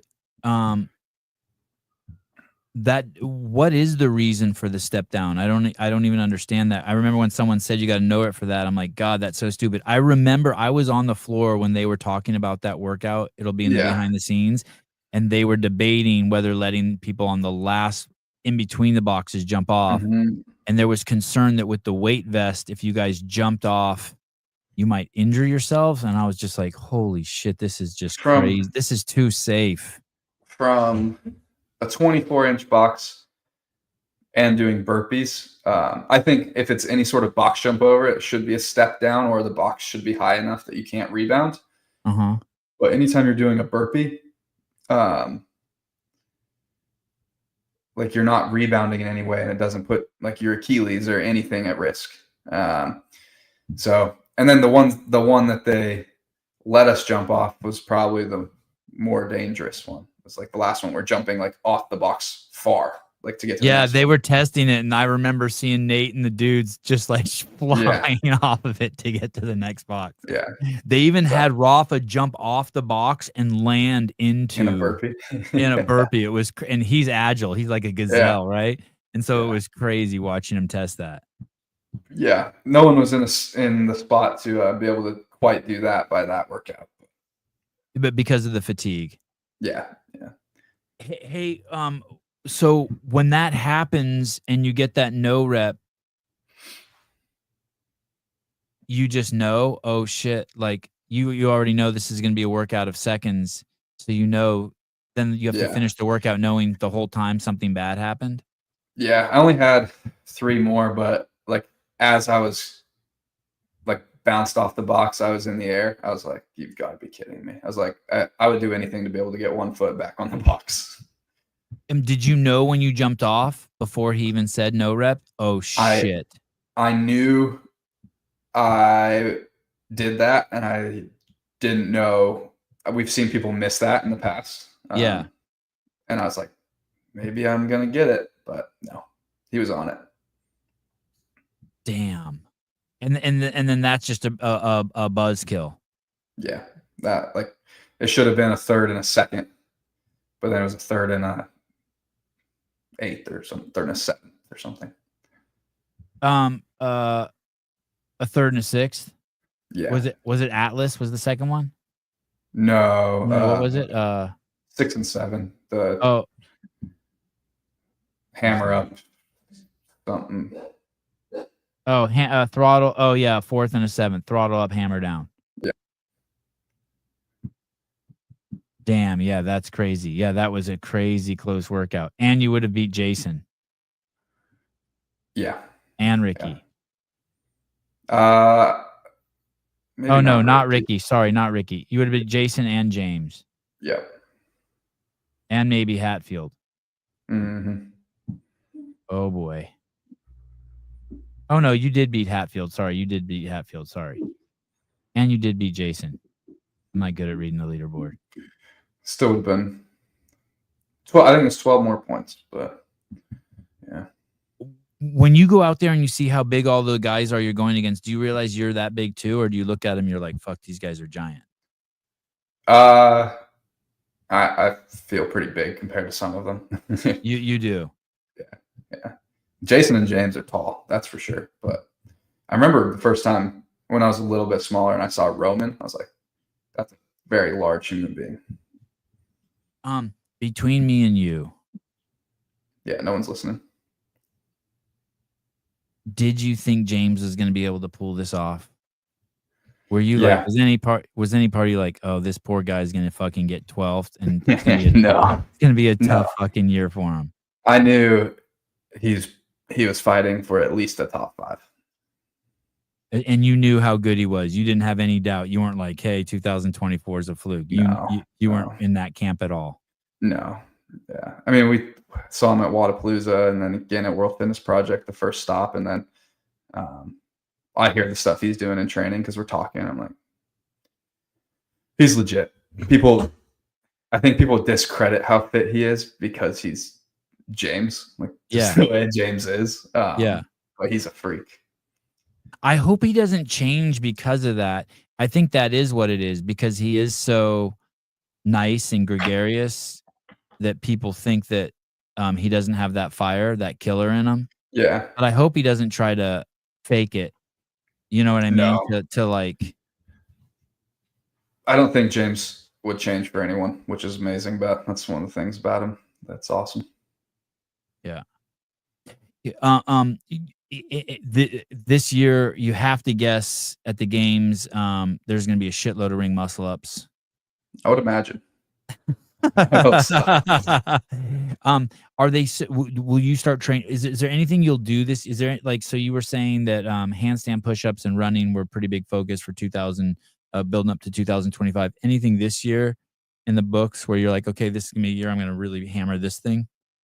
I'll keep doing running and handstand push-ups because we'll still get different variations of that. Mm-hmm. Keep working on my grip and squatting capacity, probably. Not like a 1 rep max, but in workouts. What do you mean by that? Like capacity in all realms in terms of unbroken sets, heavy, like speed, and then like I would have liked to have done the thrusters in one less set, and I could have, but specifically in the front rack, like front squats and thrusters, keep working on those. Any major changes in your training? Any chance you'd switch camps, or are you happy as a clam with Torres? No, I'll be with Matt. So, I mean, things are working. They're working great. I wasn't trying to insinuate they weren't. No. I'm just prodding. No, yeah, like they're working, and I think people oftentimes when they don't reach the goal completely change everything. Um, and that's not always the answer because there's a lot of things that went so well that will probably just keep chipping along in the same thing because we're making quick progress in a lot of things, and so not much to change. Um, the cool thing that I would characterize it. The cool thing about James is he probably didn't get to enjoy the win in 2024 as much as other people have enjoyed it. Theoretically speaking, I'm not in his head. Um, and then there were the doubts because of the change and 2 workouts missing, and the fact that the champ dropped out, Adler, and uh, so he had a little chip on his shoulder, and that was probably pretty motivating. Do you have any concerns about Jason? Thoughts that Jason might get a little soft around the edges? No, he'll be fine. Because he won, and he's just gonna be like, "Yep, that's cool." I'm No, he chilling. told me, he's like, man, I really hope I don't get stopped after this one. So he's good. He's good. Might play a little more Call of Duty over the next few weeks than me, but he'll be all right. And what about this kid, Ty Jenkins? It looks like the sky's the limit Yeah. for him. He's in your training camp. He's kind of on the same path that you are in Mhm. terms of his success as a kid. And now he's in your camp. When he joined your camp, were you any part of you a little bit like, yo, Matt, can he go to Mayhem or some shit? Like, what the fuck, dude? No, Ty came down and trained with us like a few months before he moved down here to see if he liked it and wanted to be a part of it. And there's not many young athletes that I think I would be as welcoming because he gets it, and uh, he's willing to actually learn and listen to things. Probably won't can't share too much more with him. He's gonna have to figure out some. He's gonna have to figure out some of those things. But no, I was happy, very happy that he came down here for the season, and yeah, I wouldn't feel the same about everybody. Who's the better CrossFitter, Ty Jenkins or Nate Ackerman? That's gonna be a battle. Nate Dave said is, Nate's a bad dude. yeah, he's he took a bunch of time off and then almost qualified for the games. He's making crazy progress. Nate's 2 years older than Ty, so I feel like we'll have to kind of see that play out. Nate's genetics are kind of crazy. I mean, I know Ty is a stout looking kid. He looks like an Yeah, action figure, but when you're around Nate, I mean, there's just something about him. He's just like looks like he's built different. yeah, He's really thick, and he's like a human spring. yeah. He's crazy athletic and explosive. Yeah. Do you talk to him much? Because you used to train with him at Brute, right? He was in the same facility as you. Yeah, I'll talk to him as much as Nate will talk. It's pretty like our texting conversations are pretty funny. It's just like, yo, you did this, blah blah blah. He's like, yeah, yeah. I was like, you snatched 300 pounds like it was nothing. Yeah, yeah, He was like that on the demo team too. I mean, Dave yeah, and Royce were just busting his balls yeah. the Dude, entire week. one of the funniest kids I've ever met. He's so funny. Like I specifically remember every morning when when we were all in Naples. Uh, he had the earlier session because we had a small gym. Walk in there, he'd be finishing up his lifting, and he's got like 3 bagels on the jerk blocks in the back, and he's just eating these bagels while he's lifting because he didn't eat breakfast. He just rolls out of bed and gets to the gym, and yeah, Nate's one of a kind. Yeah. Um, still, is Jacksonville? You're in. Is it called Jacksonville? North of Jacksonville, Naples. yep. Okay, so you move north. The camp moves north of Naples. You're up in Jacksonville, and are you guys pretty steady there? Yeah, we've been discussing some things, but we're here through the end of the year for sure.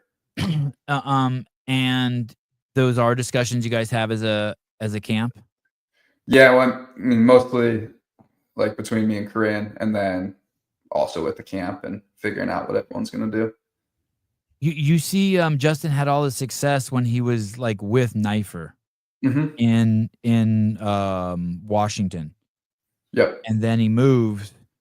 And you could, I mean, it's just a correlation, but you could say, oh, he got away from his coach. Do you have thoughts about that? Like, are you pretty superstitious, or see the value in having Torres having eyeballs on you every day? I mean, James moved away and won, Okay. but no, I'm Okay. not. I'm So you have another data point. He also yeah, had that dude Troy's pretty is a remarkable companion for James, right? yeah. Troy's awesome, but even, no matter what, I'll still be with Matt a lot. So in person, um, yeah, we have plans for that. Okay. And if you did move, do you miss Utah? I miss the mountains. Okay. I've lived in Florida, and I probably go to the beach every other month, and I could probably spend more time at the beach not living in Florida. Gotcha. Okay. Okay. So, Okay. yeah. And when Coach L is with Brute, right? Yep.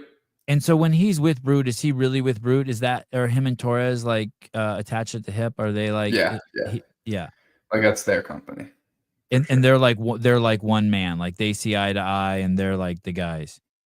I'd imagine for the most part. I'm sure they have disagreements on different things, but in the big vision, yeah, same guy. And so when Hopper comes down from uh the north, from Vermont, from HWPO, does he check, how does he end up with L? And um, I like to Jason laugh. This should be good. Jason ended up with L because I said that Matt could not coach him. Oh, really? That's awesome. Yeah, and the first thing at dinner, Sunday night, the Brute dinner, L comes up to me and he says, "Hey, I just want to say thanks for not letting Matt coach Jason." This is the Sunday before the games. No, Oh, Sunday night at after. the games. Dude, Coach But L's such a trip. When he's so fucking like equanimous. Like I never saw him like, and he always walks the same speed. He carries his body the same way. His smile's the same. He smiles a lot. He has a great yeah, smile, but he's just yep, like one frequency. yep, 1000%. But yeah, L's a good dude. He's funny. He's fun. Does But he have any other? Sorry, go ahead. I was just gonna say those two are like some of the best in the game. I'll put Shane up there for sure. But yeah, Dude, yeah, um it's hard to imagine. I mean, Torres's legacy is insane. yeah. And It's then L was with teams for so long. Like he had a lot of teams, and now he's got his individual athletes. So yeah, it's what was, did he have any other athletes at the games? not at the games, no. Okay, so he got to just focus just on Hopper. Yeah. When you told Torres, "Hey, I really don't want you doing Hopper," did he push back at all?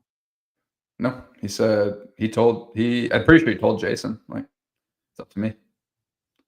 So, I mean, Matt's always, he likes having, it works best 2 males, 2 females, but you can't really get more than that. Because I mean, imagine Matt's trying to coach me, James, and Jason Yeah. in the final heat at the CrossFit Games, all fighting for the podium. Who's the other female besides Fee? Emma Lawson. Oh, right. God, that's crazy. And she's pretty smart. I wonder, were you there when she came and checked out the place? Yeah, she's been down here twice. And then early on when they were like trying things out and discussing things, we talked a lot about like my experience, and we're similar in a lot of ways. Does the Brute team hang with the affiliate down there? Yeah. I mean, we've been at two affiliates. The summers are tough. They're just really busy, but like during the open, the one affiliate we were at for a bit, like hanging out, doing the barbecues. And then the affiliate we've been at this summer, CrossFit Brazen, it's dope. They've got pickleball courts, and they do every Friday night they do like a big get together and pickleball, and I'm gonna try and get to some of those throughout the fall. Has your dog bit anyone at the gym? No, he No. hasn't. All right. Yeah. What's your next event? World Fitness Project in Mesa. And that's Arizona. And what's the date on that? I think it's 3 weeks from Friday. So what's that? Like the last weekend, 28th? 28th of August. Yeah. And then what do you do after that? We're gonna fly to Utah for a couple days, and then we're gonna drive up to Boise for Coop's wedding. And then we'll fly home from Boise. And then when's your next event? 10 days later, I'll fly to California for Wodapalooza SoCal. And that's the September 20th or something? Yeah, I think so. Okay, I'll see you there for that. Oh, you guys are going to be there? I was talking to John about that. That one's going to be fun. Yeah, That's we get so fun. One of our sponsors, Sarah Cox, the biomaxpeptides.com. She has all sorts of beach houses in Newport Beach, and she blocked them nice. all. Yeah, a shitload of them off for me and the boys. It's gonna be. That's gonna be dope. Yeah, I was just talking to Taylor yesterday. We're so excited. It's great. It's crazy getting us all in one house. Yeah. It's nuts. And that event, like you'll get a different side of all of us, I think, than a normal event. It's like that was one of the most memorable weekends last year. It's so much fun. And that's honestly a reason to do well, is to get on that team. So yeah.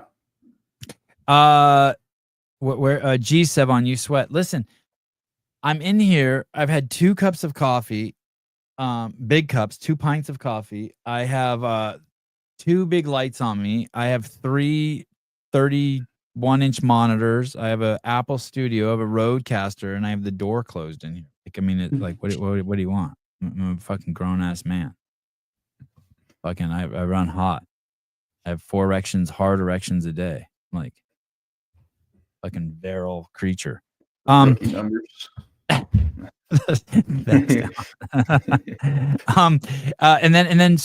And then what after September 20th? Then do you go to Rogue? Yeah, Rogue over Halloween. What's the date on that? The 30th of October. Oh my God, you're so busy. But have you been invited already? No, official invites haven't been sent out, but they have their their official leaderboard based on how they send rankings or invites out. And I'm looking pretty good right now. So okay, and then what happens after that? Get to train in November, and then the WFP finals is December 18th. Oh my God, and that's in Europe. Yep, in Denmark. Okay, and so the plan is to actually do this August 28th, the Big W, September 20th, Waza, October 30th, Scotland Rogue, December 18th, back to the Big W Championships. Yes, sir. Holy shit, dude. Yeah, it's a lot. I'm excited about it, though. Yeah. You are excited? Yeah. And why? It's kind of like gives you like little short-term goals. Yeah, I love competing. I'm actually really glad I have something in 3 weeks I obviously came home from the games a little fired up and ready to go. Like, I'm gonna try and get out there and win that one for my sanity. And then it's just nice. It's nice to have a few more things to look forward to this year. Any chance you would do Crucible this year? When is that one? It's 2 weeks before Rogue. Ooh, I'll probably be getting ready to leave for Rogue. Right, go there early and get settled. Yeah, I went to Crash like on the last 2 years or just last year. I don't think JR would let me. Oh, seriously? Maybe. Jason asked that too. He said, I don't think JR would let me. I didn't know JR had rules like that. I think earlier on he did. He may not have those rules now, but you just pick up a quick $10,000 so you can spend money in Scotland. So I can get my flights over to Scotland. fly business class. And do you take Corinne on all 4 of these trips? Yeah, I would not survive if she wasn't there. Okay, so it's not like, "Shit, I'm bringing the wife." It's like, "Hey, you No, have to come or I die." you have no choice. Yeah. Oh, that's awesome. God, Yeah. it's so you're living a good life.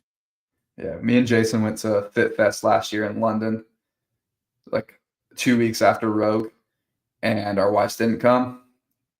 That was an adventure. Oh, really? You guys are like, "How do It's you turn just the shower on?"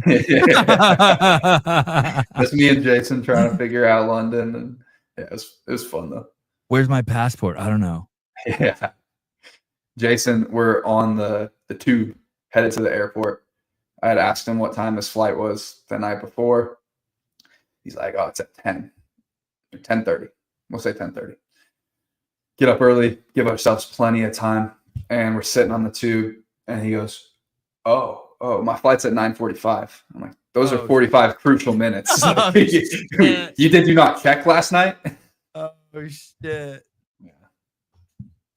And, what did I have? I had one more. Oh, last question. Are you surprised at Adler's performance at the games? Everyone had picked him to win it. Did you see him as a serious threat going in? Yeah, I was a little surprised. Definitely saw him as a serious threat. I think he still is. It just looked a little bit off. People were Um, saying he was in a bad headspace back there. Like he like almost like he didn't want to be there. Did you get any vibe like that? Maybe occasionally. I think everyone has those moments, but it did seem more prominent than it has been in the past. Okay, another one. Let me ask you another one. Sorry, I got Yeah. a couple more. Ricky Garrard. Is that has he peaked? Is that the best he's ever going to do, or does Ricky have more in the tank? Ricky's good. I'm sure he will. I'm sure he'll continue to show up at peak form until he doesn't. I guess. Pretty So you bad didn't. answer. I mean, his finish is great, but he's 31. Yeah, he is getting there. I mean, no one really could beat Pat till he was like 34. Did you see anything from Ricky that made him look like he was old? Like, did he have a walker, or like you saw him taking like fiber to help him shit? No, I think he was. He's getting some work done in the warm up area, but I think that was something else. It's not Okay, because he's old. and Jay Crouch, uh, just keeps getting better and better. Did you see glimmers of greatness in him? Yeah, I've known Jay for a long time. I met him. We were on the same flight to Madison in 2018 when he was on like Rob Forte's team. I was like, oh my gosh, it's Rob Forte. But that's when we first met. He's just been chipping away for a long time. He's good. So He's not too small. no, I don't think so. No. Okay. And Austin Hatfield, tons of hype around him. Got a new girlfriend. He did do that. What's the deal? Did we see the best of Austin, and now he's just going to be chilling around, 4th through 7th for the rest of his career, or you think he can pull his shit together? I think that's up to him. Yeah. He's good. He's talented. But everyone there wants it. Okay. And then one more. Here we go. Tudor Magda. Tudor. I love Tudor. Yeah. He had a great year. Having him, he got 10th, right? Yeah. Yeah, that's awesome for him. I think he's extremely talented. He's freakishly strong, very good at gymnastics, and he knows this. Like, as long as he keeps his head on straight, he's going to be really good. He said something really insightful. I wish I could remember. Maybe you can help me. He said something about how he learned a lesson later than the rest of you. I can't remember what that lesson was. Fuck, I wish I could remember. Maybe someone in the chat will remember. I had him on, and we were talking about what the deal is, and he said, God, was it trust? What was it? Maybe someone will help me. Someone in the don't laugh at that. Don't encourage that, Dallin. Paper Street Coffee will be in Wodapalooza with the whole setup. Big booth for Paper Street Coffee at Wodapalooza. Damn, there was something he said about his level of maturity that you and James figured out before him and that he figured out this year? God, I wish I could fucking remember what it was. I know his first, like his rookie year, he rode the emotional roller coaster pretty hard, and we talked about that a little bit. But this year, he seemed to have his head on straight. I don't know what the exact lesson was, but he seems to have gotten it. Are you paid for this interview? Yes. I had to pay Cooper $2,000. If you want to interview the last year's and this year's top 5 winner, Dallin Pepper, it's $2,000. And I already crossed my limit. So every minute after 2 hours, it's an extra $50. And That's correct. Yeah. Thank you, Christian. Emma, Sevon only pays your mom. Yep, that's true. All right, buddy. Love you to death. It means the world to me that you came on. It really did. When you come on, helps pay my bills, pays for my kids' jiu-jitsu classes. I love talking to you. Boy, we've come a long way in interviews. Yeah, and, couldn't last 45 minutes on that first one. And congratulations on your podcast every Monday at 7 p.m. Eastern with James and Justin and Jason. You guys got an incredible gift you're giving to the community. And I will see you on September 20th at Wodify. Yes, sir. It'll be fun. Look forward to it. All right. One last question. How come you talked the least on that podcast? The one I watched last night, you talked the least on. Is that normal for you? I think it was just that one. Okay. Long couple days. Justin's asking about Jason's experience lunging to the finish, and that's the last thing I want to hear about right now. Like, awesome. Like, that's for your show. Awesome. All right, dude. You the man. I love your fire. Keep it up. All right. Later, dude. Right. Ciao. Dallin Pepper. Many people. Oh, we do have to go? Okay. I'm coming. Many people think that that there's a dynasty in that young man, and they don't say that about a lot of people. I remember years ago thinking we had the next Rich Froning, delightful character, great young man, well thought out, a lot of self-awareness, very focused, goal-driven, constantly improving everywhere from being on podcast to performing at the CrossFit Games.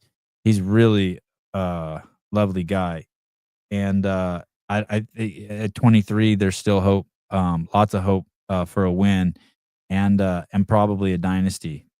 So love having him on here. Next up, Tia Toomey. Shane, please talk to the beautiful Tia. Got to get her on tomorrow. Jay Crouch, one of my favorites. Then oh wait, I thought Lydia Fish. Oh, Monday, Lydia Fish. Thanks, guys. For all the libtards that watched, sorry. Open your mind. You don't have to hate anyone. You can love everyone. Love you guys. Oh, Ricky. Yeah, I got to get Ricky on. I'll bug Ricky. Everyone's game. I want to have everyone on. I'd have the Lunez guys on from South America. Everyone's welcome. All right. I will see you guys. I don't know. Sooner or later, I got to do a CrossFit Games update show and get John on here and break down all the workouts. I'm just trying. I want to get like John and Chase and Bill or JR. I want to make sure that one we get a good one for you. All right. Talk to you guys later. What's with the libtard thing? It's because I don't know. And there's a lot of things. Sold victim mindset to the populace. 85% of school teachers are libtards. Feeling sorry for yourself is more important than personal accountability and responsibility to some people. It sells a lot of pharmaceuticals. It's just it's a sad phenomenon. All right. Love you guys. Bye-bye.